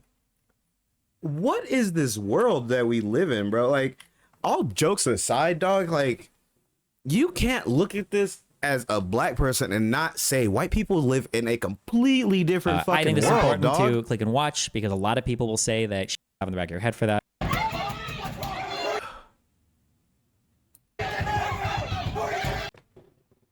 What are we talking about? I'm just gonna casually walk up here and punch it. Actually, no, I take back what I said. They probably don't need to have the military there. Yeah, never mind. Because if people are this stupid, especially with the fact that military for the most part, or no, National Guard. See, that's difficult though because Trump's so fucking slithered his way into so much bullshit. Like,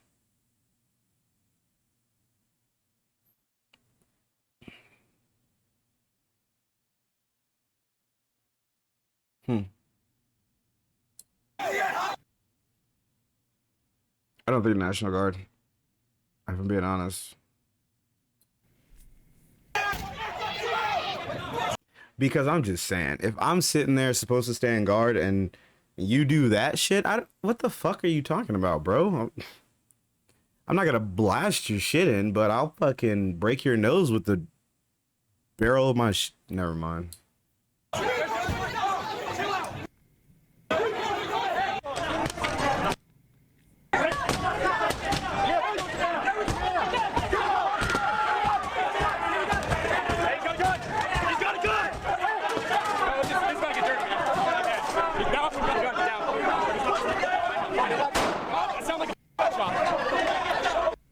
So if you want at some point later to go back, but you can see that she was like jumping up. She was like, or not jumping, but she was like stepping up and trying to climb through that window. And then she gets shot by I think it's Capitol Police on the other side. That's at 2:44 p.m. At 3:13 p.m., Donald. So she gets shot. It takes a minute to disseminate down. Then all of the news is starting up. And then Trump's like, oh, shit. Somebody died. Whoa. Because that's my... But even then, it's like, wait. All of these people are marching over here saying, hang Mike Pence and all this other shit. Like... What are we talking about? Are people this retarded to where they're just like, oh, I can do whatever the fuck I want? And it's like... What are we talking about? No, none of these people took a second to say, if I go in, nah, bro, nah. It has to be the fact that you got to call it what it is. White people just live in different worlds than black people, because I don't see a single black person doing this ever. Oh, somebody's taking the vote from me. Okay, fuck. All right. Whatever. As long as I ain't got nobody trying to knock on my door saying no dumbass racist shit. Like, what are you talking about? This is insane, bro. Trump tweets, quote, I am asking for everyone at the U.S. Capitol to remain peaceful. No violence. Remember, we are the party of law and order. Respect the law and our great men and women in blue. Thank you, end quote. Wait, so what's his response to like her being shot? Like all of that? This tweet was sent out 2 hours and 20 minutes after the restricted grounds were breached by the Proud Boys, 1 hour after the Capitol building was broken into, and 30 minutes after Ashley Babbitt had been shot in the Capitol. At 3:14 p.m., Stack 2 of the Oath Keepers, including Joshua James, Robert Menuda, and Brian Ulrich, entered through the same rotunda doors and violently pushed past officers. At 4:17 p.m., Donald Trump finally tweets out a video, and then this is the one of like, I know your pain, I know you're hurt. We had an election that was stolen from us. It was a landslide election, and everyone knows it, especially the other side. But you have to go home now. We have to have peace. We have to have law and order. We have to respect our great people in law and order. We don't want anybody hurt. It's a very tough period of time. There's never been a time like this where such a thing happened, where they could take it all away from us, from me, from you, from our country. This is a fraudulent election. We can't play into the hands of these people. We have to have peace. So go home. We love you. You're very special. We've seen what happens. You see the way others are treated that are so bad and so evil. I know how you feel, but go home and go home in peace. He won't even condemn them even here. Yep. 3 takes were done for this. He's like, I love you. You're special. That's crazy. And this was done 3 hours after the initial break-in. At 4:32 p.m., after hours of requests from multiple parties, Secretary of Defense Christopher Miller finally authorized the National Guard to deploy. At 5:07 p.m., after 12 attempts over the hour to get through, Giuliani finally reaches Trump by phone. After a 12-minute phone call with Donald Trump, Giuliani, over the next 3 hours, calls Senators Marsha Blackburn, Mike Lee, Bill Hagerty, Lindsey Graham, Josh Hawley, Ted Cruz, and Dan Sullivan, as well as Representative Jim Jordan, in an effort to get them to delay the certification of the election. At 6 p.m., the United States Capitol Police declares the Capitol building clear of protesters, and a curfew in D.C. comes into effect. At 6:01 p.m., Trump tweets, "These are the things and events that happen when a sacred landslide election victory is so unceremoniously and viciously stripped away from great patriots who have been badly and unfairly treated for so long. Go home with love and in peace. Remember this day forever." 7:02 p.m., Giuliani tries calling numerous members of Congress in the hour before the joint session resumed. He left a voicemail for Senator Tuberville. You can click this if you want to get an idea of like what he was probably calling people for. Set it to 1.5. It's a minute and 50 seconds. Let me know when you're ready. Ready. Ready. Yeah. 3, 2, 1, go. Senator Tuberville, or I should say Coach Tuberville, this is Rudy Giuliani, President's lawyer. I'm calling you because I want to discuss with you how they're trying to rush this hearing and how we need you, our Republican friends, to try to just slow it down so we can get these legislatures to get more information to you. Pause for a second. So remember, Giuliani is making this phone call and leaving this after people have gotten back into the Capitol, after the riots, after the police have cleared things out, after Ashley Babbitt has been shot, after everything's happened. These are the phone calls that Giuliani is now making to people that are coming back into session to resume certifying the vote. Sorry, okay. So they're still trying to extend it. Yes. So, okay. So we're going to play again. 3, 2, 1, go. And I know they're reconvening at 8 tonight. But the only strategy we can follow is to object to numerous states and raise issues so that we get ourselves into tomorrow, ideally until the end of tomorrow.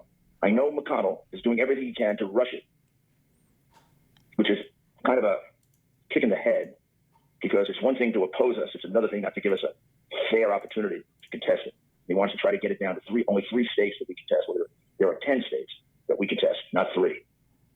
So if you could object to every state, and along with the congressman get a hearing for every state, I know we would delay you a lot, but it would give us the opportunity to get the legislators who are very, very close to pulling their votes, particularly after what McConnell did today. It angered them because they have written letters asking that you guys adjourn and send them back the questionable ones, and they'll fix them up. So this phone number, I'm available on all night, and it would be an honor to talk to you. Thank you. Wow.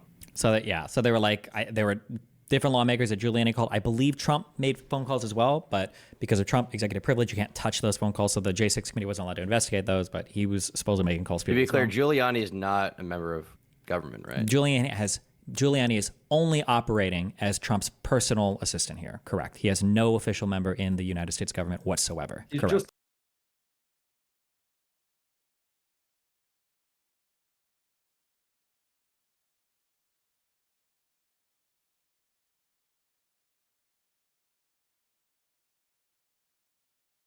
His lawyer. Correct. Well, criminal partner, really, but yes. At 8:05 p.m., Pence enters the Senate chambers to resume the count. At 9 p.m., Nancy Pelosi reopens the House.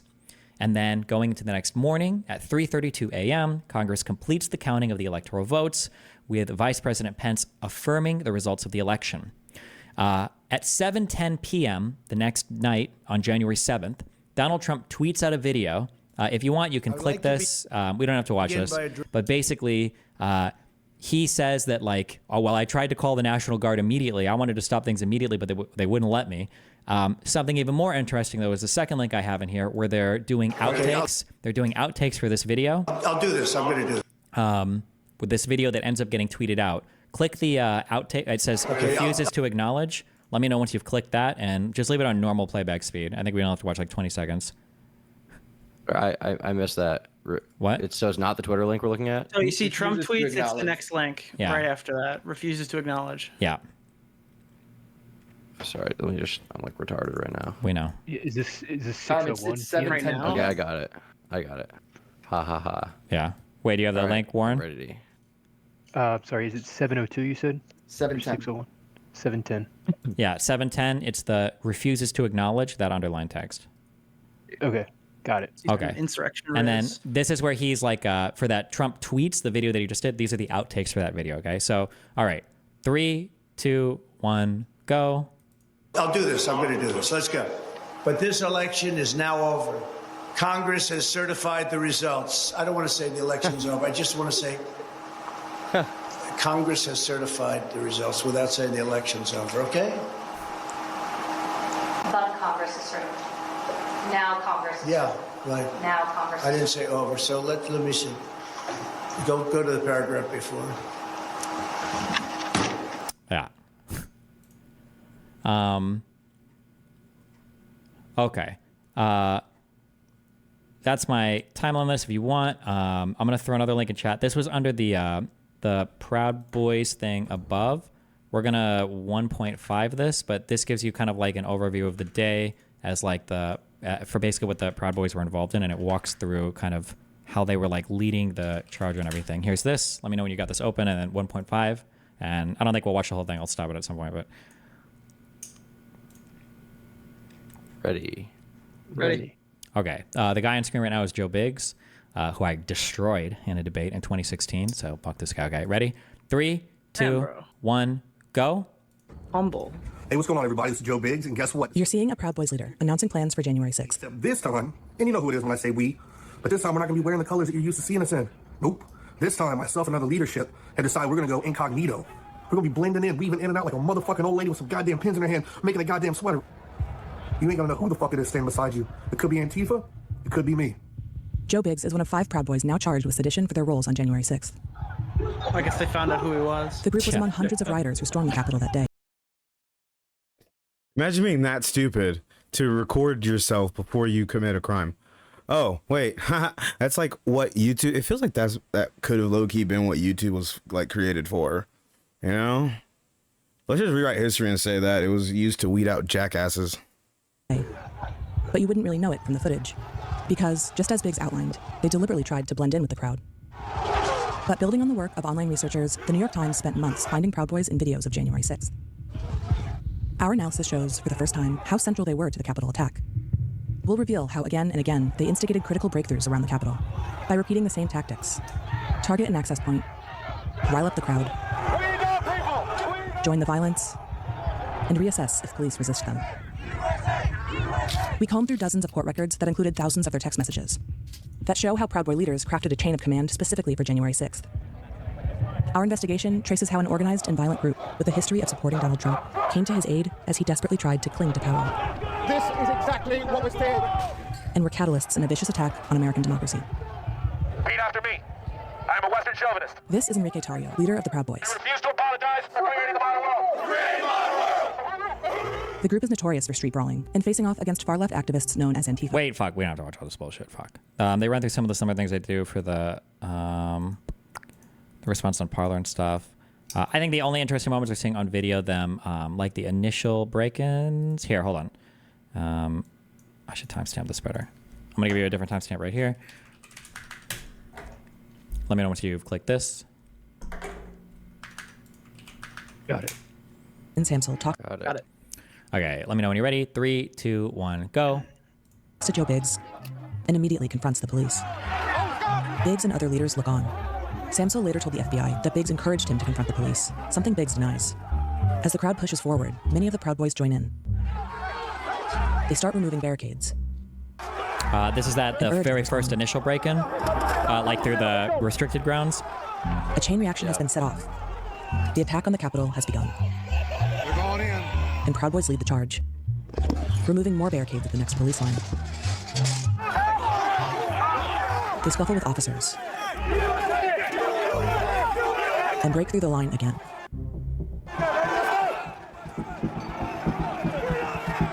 The crowd sweeps the West Plaza. Huh.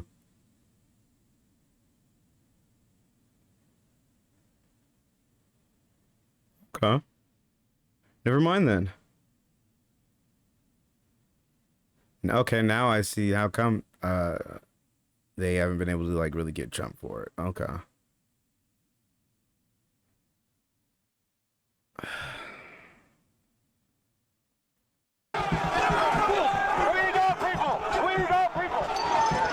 For the next hour or so, police will try to hold off these rioters, including Proud Boys, from storming the building. Proud Boys make up a significant portion of the front line here. The Times spent months analyzing the scene to locate them, and there are likely more than we found. Many worked as teams, like this group in tactical gear, and these marked with orange. But to blend in, most Proud Boys are deliberately dressed in plain clothes instead of their signature black and yellow.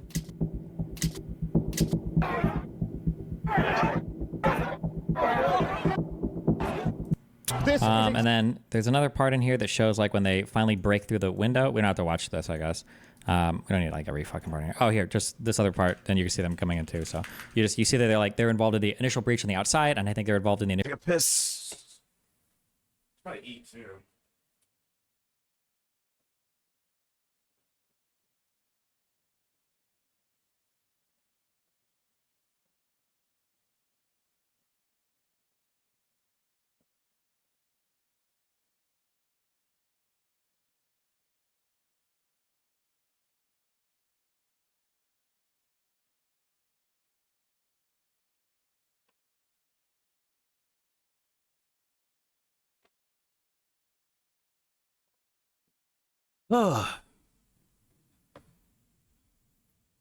Initial breach. Not, I think they're involved in the initial breach in the Capitol as well. That 113. Let me know you got this open. You click, and I think you can see them break into the window here. Let me know when you're ready. Got it. Ready. Yep. 3, Ready. 2, 1, go. This is exactly what was feared. Proud Boy Dominic Pizzola is one of the first rioters to breach the building. And just as he does throughout the day, Biggs follows just a minute behind. At this point, the Proud Boys have been critical players in 5 major advances. Okay, so stop here. Just as a heads up, okay, so this, if you learn any fucking thing from today, this is the very first time anybody gets into the building. There were no magnetic doors unlocked. There were nowhere cops letting anybody in. None of that other bullshit. None of that is true. This is the very first time that people get into the Capitol building, okay? This is the first time is when they break the window and then they come through the door in the window here. Okay, that's just that video just showing their role in this. There's like minor information. Ashley Babbitt was the lady that got shot. She was the only person fatally wounded on January 6th. She was an avid believer in a multitude of conservative conspiracies, including QAnon and other conspiracies relating to Epstein and Satan worshiping, posting videos on her Facebook account, angrily ranting into the camera. Her Twitter feed was full of conspiratorial theories, retweets, from well-known faces in the MAGA community in the days leading up to her death after attempting to climb through a broken window during the insurrection. I feel like if you go through her Twitter feed, I think it's pretty sad. She's like retweeting and like basically every single fucking thing that is like a crazy conspiracy theory. You can see her retweeting and going through all of this, leading up to her going to the fucking January 6th event. I think yeah, go ahead. When you present this, you should leave Epstein out of it, I think, because I think the problem with that is like when you hear the name Epstein, you say it's a conspiracy theory. Like obviously there are like, invalid conspiracies behind it, but regardless of that, like the fact is like Epstein did fuck kids on an island and like some politicians had been there. And even if, okay, let's say hypothetically that's not true, in some world, okay, let's say alternate theory, that's not true. I think when people see Jeffrey Epstein, they read that as like a conspiracy that's like invalid just because of how widespread that is. And like, it's much bigger than January 6th stuff. I think people are going to automatically be turned off and be like, you are retarded. Like, yeah, that's fair. Maybe it's not even worth getting into Epstein stuff. Like, you could just literally take out that like one name, and I think it would help this. Sure, possibly. Okay, yeah, I'll put that out in there. There's another guy called Ray Epps. I didn't want to dive into this. People say that he's a guy that like instigated everything because there's a video of this guy the day before, like outside, be like, we need to go inside the Capitol. But it's so ridiculous. Like I've done debates with a guy that wrote the article on this. I think it's ridiculous. I don't have this here. Other people claim there's like embedded intelligence, but it's hard to even debunk this because again, there's like no good evidence like offered up here that intelligence caused like it was a Fedsurrection or the Feds caused any of this. I don't think you need all that, honestly. The idea of a small group of people provoking that shit, yeah, I can see that shit. There's this talking point of like the police let them in. The first insurrectionists are the Proud Boys, and they are on video breaking into the building. There's plenty of video footage of police fighting with protesters to debunk this baseless conspiracy. We don't have to watch all these videos. There's tons of videos of like officers, an officer guy getting almost crushed when they're trying to break in. You've got officers getting grabbed and thrown out of lines, who gets tased. You've got footage of officers just fighting with rioters. There's a guy who like gets his eyes gouged out by some dude that they're trying to sentence like 17 years in prison. Like not gouged out, I'm sorry, his eyes gouged. I don't think he lost his eye, but yeah. Ray Epps, I feel like it might be worth going a little more in depth on him because, like obviously, you're saying that there's a singular video, there's no evidence, many assert conspiracy theories. Like I think it's worth at least like picking the video out, going through it. I do feel like you're opening this up so extensive. much. You're opening up, getting caught in the mud here with like this part of this conversation. I feel like. Yeah, I don't know if I'd include it. I have these as notes here, but like some people want to make these really big deals. So I don't know if I would include anything about it or not. I just have like little things here about it. I don't know if I would actually bring them up at all. I'm not sure. I think if you're going to include it, you got to like go into like how the conspiracy is retarded if it is, you know. Yeah, maybe. Yeah. The only problem. You off topic a lot. Yeah, the only issue is that like if I don't mention anything, people are going to say like, oh, there's a reason why he didn't mention Ray Epps because it sinks this entire story because there's a video of a man outside shouting, "Go into the Capitol." But maybe it's worth including. Maybe that'd be like for the 5-hour video. Who knows? If you're gonna, I just think if you're gonna include him at all, you have to like actively debunk it rather than say like there's a video, everything's retarded, right? But, sure. But if you're willing to debunk everything else, you got to go on that. Sure. But the only thing is you're no longer talking about Trump then or like this whole thing. You're now going into debunking the January 6th conspiracy stuff, you know? Yeah, but I mean, some of it's worth talking about. Maybe the Ray Epps guy is a guy that gets brought up a ton, but yeah. For motivations of the rioters, there are a plethora of media reports, social media posts, and court documents that show that many of the rioters there on January 6th claim to have been directly inspired by Trump to be there. There's a Citizens for Ethics reports that there's like a ton of different statements made by rioters. Like you can click that if you want. Like a lot of these people are saying like, I went there because I thought that Trump called all patriots. He wanted us to go. Like I thought that Trump, wanted us to be there. Of course I went there. There's a video compilation of rioters that talk about like why they felt like they needed to be there. In the Dominion lawsuit versus Fox News, I peel out a quote here from Rupert Murdoch, who's the huge, Jew owner guy. I think he's Jewish. He's probably Jewish, of like Fox News that everybody talks about. In one of his emails, he says, wait, hold on. I think this is all his email. Not surprisingly, given these trends, the head of the Fox News decision desk correctly predicted that on election night, we may be looking at at states where it seems that President Trump is in the lead, but there's still 20 or 30% of the vote outstanding. So we're not going to be able to make the call in those states. He correctly recognized, and Fox widely and repeatedly reported before the election that this would occur because President Trump had criticized mail-in voting and encouraged Republicans to vote in person, whereas Democrats had encouraged their supporters to vote by mail. No, wait. This isn't a good one. Oh, no, I understand why I have this in here. Sorry. In fact, Maria Bartiromo, I suck at pronouncing it, discussed this very phenomenon with President Trump in an October 11th, 2020 interview, with President Trump lamenting that mail-in votes would likely be counted 2 weeks after the vote comes in and stating that the Republicans are going out to vote. They don't want to do the mail-in ballot thing. They don't trust it. Republicans are going out to vote. Never mind. I don't know why I have this quote here. This is not the one I'm supposed to have here. Don't worry about that. Forgot I said that. And then the final part is just outcome. It's just like deaths. I've got a section on people that try to rewrite it. There's a lot of people who tweet that like, this was just a protest, like nothing bad happened. It wasn't even that big of a deal. But then when you look at like their coverage on like the day That's of, fucking it's terrible. some of the funniest shit I've ever seen in my life. There's I guess we can just watch like part of one video. I'm sure you guys are probably all familiar with like people saying that it was just like a protest and it wasn't a big deal, I imagine, right? Yeah. We have produced a limited edition card that is a piece if you of want, artwork here, with click this a link. small piece of 24 karat This will be the gold last in thing that we it. watch It's any highly part of. collectible and very, very popular as a memento that you have funded. Video based.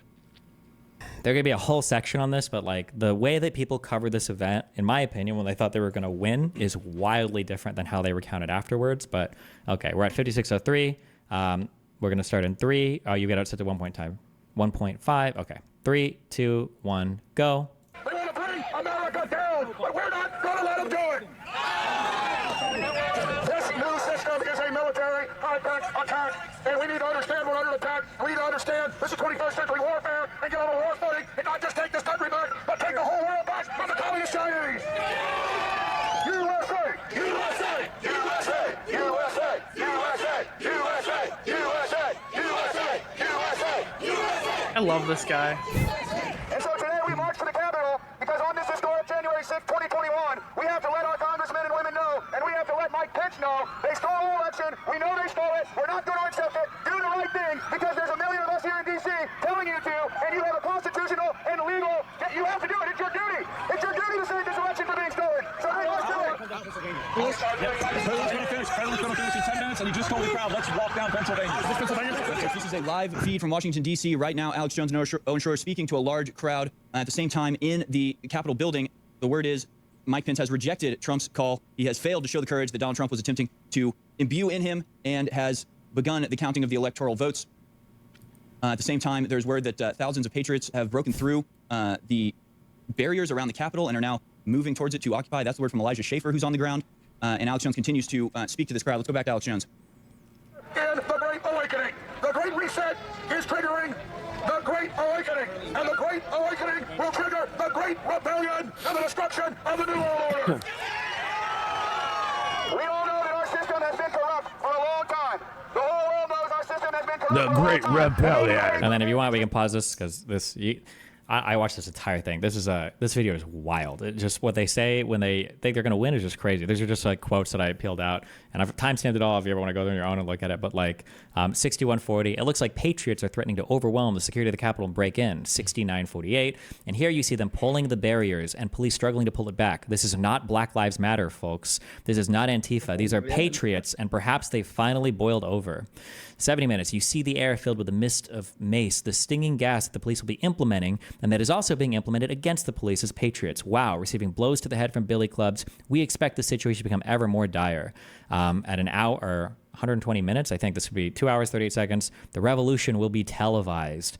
Elijah Schaffer tweeting, breaking, I am inside Nancy Pelosi's office with the thousands of revolutionaries who have stormed the building. To put it in perspective That's how quickly crazy. staff evacuated, emails are still on the screen alongside a federal alert warning members of the current revolution, right? Note the words. He says this a lot. They're patriots. They're revolutionaries. It's 1776. It's right.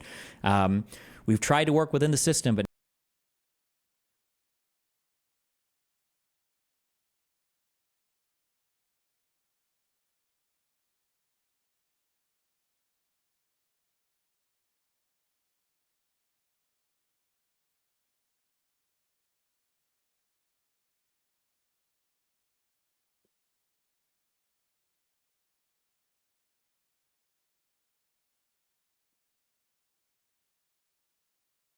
now the revolution upon which our country was founded is not dead yet.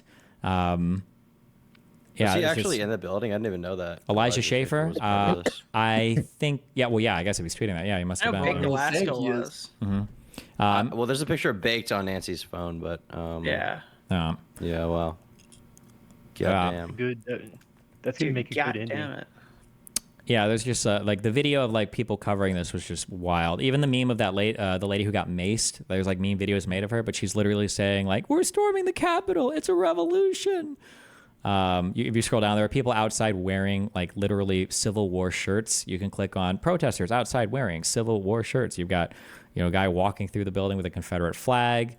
You've got people like Michael Malice is tweeting out, every politician should be huddled in their home in fear, just like they wanted the rest of the country to be for months. This is at 3:23 p.m., right? This is right in the middle of things. Just like COVID. Yeah. You've got Ali Alexander, the Stop the Steal movement leader guy, tweeting out, this is the first official day of the rebellion. Ben Shapiro did a video on this the day after, saying that, like, this is unacceptable, guys. This is an insurrection. This is unbelievable. Like, this is technically an insurrection. I can't believe you guys do this, right? What we saw yesterday is inexcusable, unjustifiable, awful on every level, disgusting on every level. Just terrible. Terrible. When you have rioters taking over the U.S. Capitol building, the seat of American democracy, and when you have those rioters saying that they are doing so in the name of the President of the United States, and when you have them doing that to the legislative branch of the government, and when you have those people, they are rioters, they are not protesters, okay? As soon as you commit an act of vandalism or violence, you are no longer in the category of protester, you are now a rioter.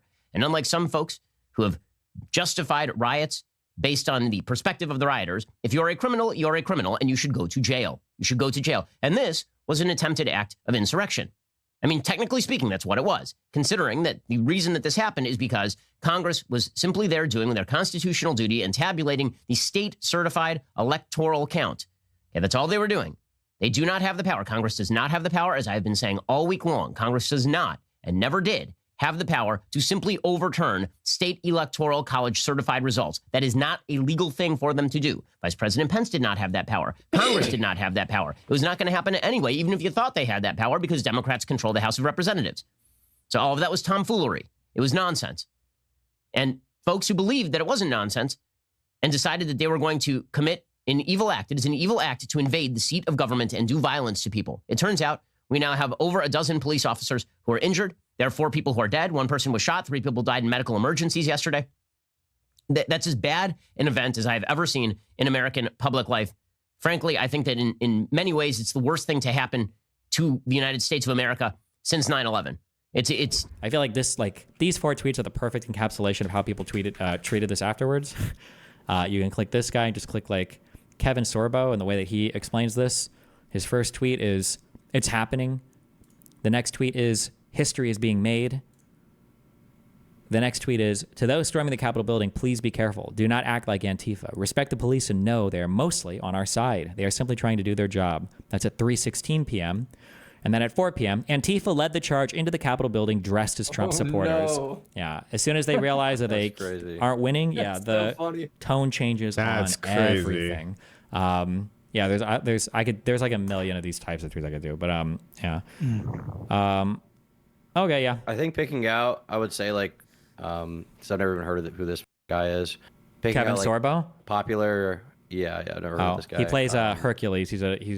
He used to be more famous, but like he's just a crazy dude. His wife is crazy. But yeah, go ahead. Fuck, that's him. Disappointed! Oh shit! I feel like picking out like popular. I was wondering why he looked familiar. I was like, fuck. Conservative commentators who have done similar things, like Ben Shapiro, for example. I think that would be good. Like, sure. That guy's just an actor. He's not a. He's just an actor, but he started to become more politically active. Or he's like a weird, he was like a weird mini Republican celebrity for a little bit, I think. Kind of like the There's My like Pillow guy. Yeah, there's a genre of like celebrity type people who like eventually just become like Twitter people. Yeah. Sure. It's just, I don't know how seriously I take it if he's not like trying to be a political voice, you know? Sure, it's not necessarily even like, I think some political voices are good, but I also think it's important to show like because again, there's this claim that's always made that like, well, the people there had no idea. They didn't know what was going on. The people there, they literally just wanted to, they just thought it was like an ordinary protest. Like nobody had any idea, what was happening or, what was going to happen. But I think the people there had a pretty good understanding of what they were there to do, of like what the goal was. I think if you want, just as a real quick meme, like just loading up this this stupid video, you can click play and go through the ad real quick. What were you gonna say, Tommy?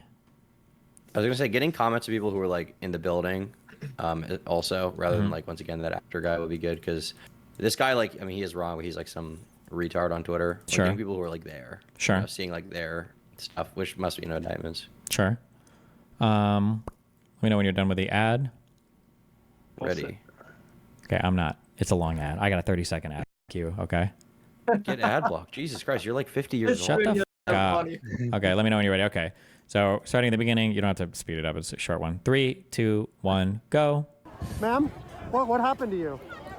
I got maced. You got maced. Please. And what happened? You were trying to go inside the Capitol? I made it like a foot inside, and they pushed me out, and they maced me. What's your name? Where are you from? My name is Elizabeth. I'm from Knoxville, Tennessee. And why did you want to go in? We're storming the Capitol. She got arrested, right? I don't remember. But Did she even names where she's from? Hi, I'm Ashley. My social security number is this. I was trying to commit a federal crime. Oh. Please do not arrest me. Well, that's because she's a Fed, as we all know. She was personally. That was one of the hired by the Antifa members they deployed in there. Yeah. Yes. No Trump supporter would look like that. True. That's a banger. Real. Okay. Of all the bullshit that we went through today, okay? This is a long time. Also, thank you for staying to the end. I appreciate all of you. You're very wonderful people, okay? So true. From top to bottom, Nick, what was the most surprising thing of all the shit today? We went over that you were like, wow, I didn't know that. That was pretty crazy. So the one thing I didn't think that you were going to be able to, I guess, showcase is Trump basically having the intent associated with the actions that I left the first 20 minutes realizing I was very wrong about that. And then it was driven through my skull for the next 4 hours. Okay. Yeah, I come away from this conversation thinking that he knew exactly what he was doing the entire time he was doing it.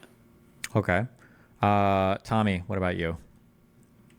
Yeah, definitely the intent of Trump, because I knew even from your previous coverage and from seeing other stuff, I knew peripheral events around it. I knew the loose string of how it went, but especially I think the most powerful parts of it were hearing first of all the comparison between what his advisors were telling him versus what he's saying in speeches. That was really good. Hearing about what happened with the who's the Jeffrey Clark guy. Hearing about that was really important. And definitely like Nick said, I really think the timeline of what happened on January 6th from what he was saying versus what the was happening at the Capitol, his like testimony from aides, like refusal to condemn the violence, and then like afterwards saying that, because I think a lot of the stuff I've heard from like older Trump voters, like in my family and stuff like that, is like, oh well, you know, what happened was really bad, but like Trump, you know, he didn't encourage it. He said it was he condemned the violence. You know, he never wanted it to get like that. And like, you know, based on everything we've seen, like he 1000% wanted it to get like that, knew it would get like that, and was like, you know, fine with it. And even after the fact, figured out he wasn't not even pissed off about it. He's like, whatever, you know. And ultimately, his actions resulted in someone dying. You know, at least one. Sure. Warren. I forget what you call it, the Electoral College representatives, when they bringing in that lawyer, what do you call that again? The electorate slates. Slates. That I'd heard you speak about that, but that's going to be probably the most challenging portion as well, because it's so detailed and a bit more complicated. It revolves around the Electoral College or anything, but it seems to be the most crucial component. Like, that's where the story really starts to shift, because up until that point, I'm like, okay, I see how he genuinely believes this. I can hear it in his voice. You know, it's just ignorance, but that's when the strategizing starts to turn. The question I still kind of have, but is the way it was written out in that one paragraph where he brings in the lawyer, and the lawyer sees a strategy where if we implement the strategy, it was the wording that was a bit confusing, about where it could allow Trump a path if the court rules in his favor between this period and this period. And I read that paragraph a few times. I think you explained it better. I was just trying to, because it was so complicated, I kept reading that paragraph on my own. So, but the ultra charitable beyond good faith construction is that they were sending in an alternate slate of electors in case they won a court battle, which would allow them to pick the other slates of electors just in case, so that they wouldn't have to like certify votes or whatever, or have electoral votes counted that the state legislature would change their mind on. The big example that conservatives will bring up when they want to argue this point is, I think in 1984, I think Hawaii did something similar where they sent in 2 slates of electors. Greenwald tried this on me in a debate. And they bring up that, like, well, Hawaii sent in 2 slates of electors. The reason why Hawaii did that was because the count was, I think it was like 130 vote difference in the state. So what the state legislature did was, well, it's close enough to trigger a recount. So what we're going to do is we're just going to send in both slates of electors just in case. And then when January 6th rolls around for the certification, you guys can pick the one that we basically ascertain is the correct one. The only difference between Hawaii I would say the key crucial difference is that one was done on the up and up. Everybody knew it was going on. The state legislatures were involved. They certified. The governor gave the ascertainment to both sets of electorate slates. None of this was done like behind the scenes or in any kind of like weird spooky way. I feel like for the Trump stuff, that if they wanted to say that, like, hey, okay, like maybe we do in a court case, if you feel that strongly about it, go to the legislatures and say, hey, can we like do 2 sets of electorate slates just in case, rather than kind of like all the shady shit they did. I feel like that shows worse than that. It's my feel on it, but Willie Mack, what do you got? I agree with Warren. I think the most damning part is the electoral scheme. I think that's like the biggest like thing that most people don't know about. But since I knew about that, I would say the next big thing, and all of us got interested at this point, I think if you even go back and you watch the stream, is Rosen said to Trump that he needed to understand that the DOJ can't and won't snap his fingers to change the outcome of the election. It doesn't work that way. And then Trump responded saying, I don't expect you to do that. Just say that the election was corrupt and leave the rest to me. Sure. I mean, that's pretty, I feel like that's like a huge thing. Like I had no clue about. And then of course the January 3rd Oval Office meeting with Jeffrey, whatever his fucking name is. Yeah, Jeff Clark. Every single one of us has said. Yeah, it's crazy that a lot happened in a short period of time. Yeah, it's one of the frustrating things I think for me in going through this is that for some of these things you have to know like a lot of structural government stuff. Otherwise, it like doesn't seem like that big of a deal, or it's hard. And there's like a lot of boring groundwork to kind of cover, like why would it be? Why is it even a bad thing if Donald Trump talks to a guy in the Department of Justice? Like, that's his department. Does it matter? Or like, why would it matter if somebody's asking to send a letter out? Or like, he's even at like, there's like a lot of groundwork to cover to even begin to lay out a lot of the stuff, which is kind of annoying. Even beyond that, I would guess the average person doesn't really know. Like, I mean, they know the Electoral College exists, and they'll say they know like how it works. I don't think they really have an in-depth understanding of what that means. I didn't until about like a year and a half ago. Yeah, I didn't even understand it at all. Yeah. I don't know how much it's important for them to like fully understand it to a degree. You know, you just got to understand like there's electors and then they're sending a false slate that is nothing. That's not supposed to be there at all, and they know. I mean, But what's the next step though? That'd be my question. So like, where do they go from here? Because I feel like I'm not sure who the two on the right are, but like, obviously I know Destiny from watching his content. Same thing with Turkey Tom and Willie Mack. I could see them, both of them. Well, I could see Willie Mack. I haven't watched any Turkey Tom stuff in a minute since he like. I don't even remember.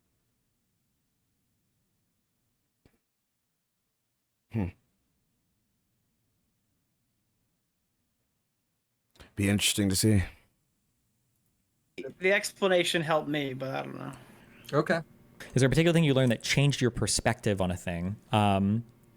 Nick, I guess you can use their prior answer too if you feel like. I'm just curious if there's like a particular thing where like, oh, I thought this, like a big perception, like I thought this happened, but oh, I didn't know that this is actually a thing, even if it wasn't like the most surprising thing you learned, but like a thing that changed your perspective on something. Yeah. Can you come back to me on this? Go for it. Turkey. I guess the biggest thing for me is that I was under the impression, this is kind of related to my first, well, it's kind of a repeat, but I was under the impression that Trump had never wanted or supported the violence. Like, I knew the false electors thing and all of that about, the election stuff, but I was under the impression basically that he thought the election was fake. He wanted a protest, but he didn't necessarily want a violent one. Like, he wasn't supportive of that. He wasn't cool with that. And let's say the timeline you built here definitely changed that. Gotcha. I got it. Okay. Half the shit you listed as conspiracies was shit that I unironically thought was actually the case. What do you mean? Like the example, they just let them walk right in. Oh, okay, gotcha. Yeah.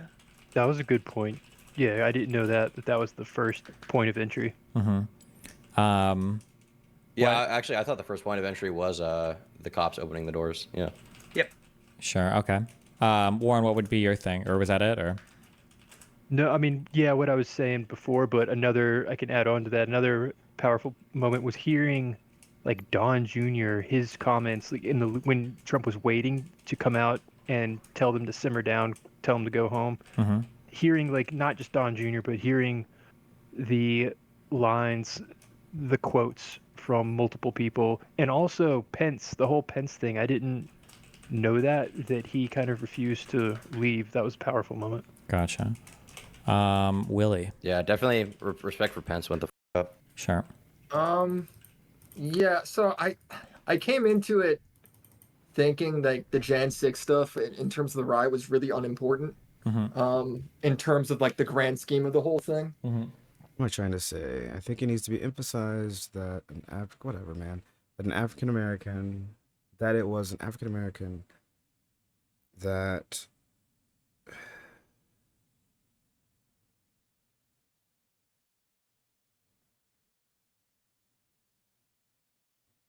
what's the word I'm looking for?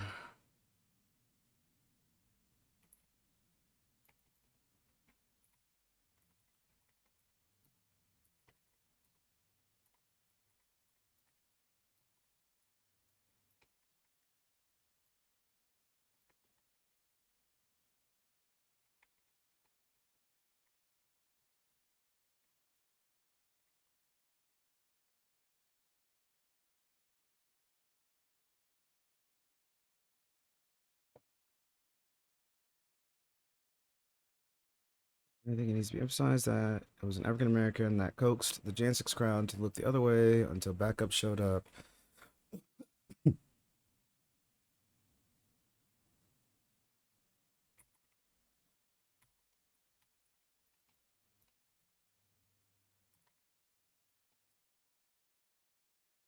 Fuck, do you spell that dude's name?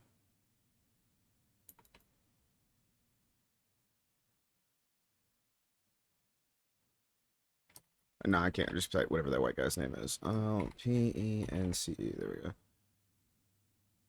It's a backup showed up protecting Pence.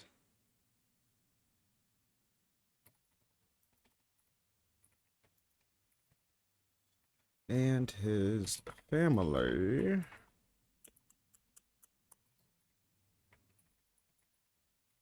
Especially with how much Trump keeps saying that the black people love him and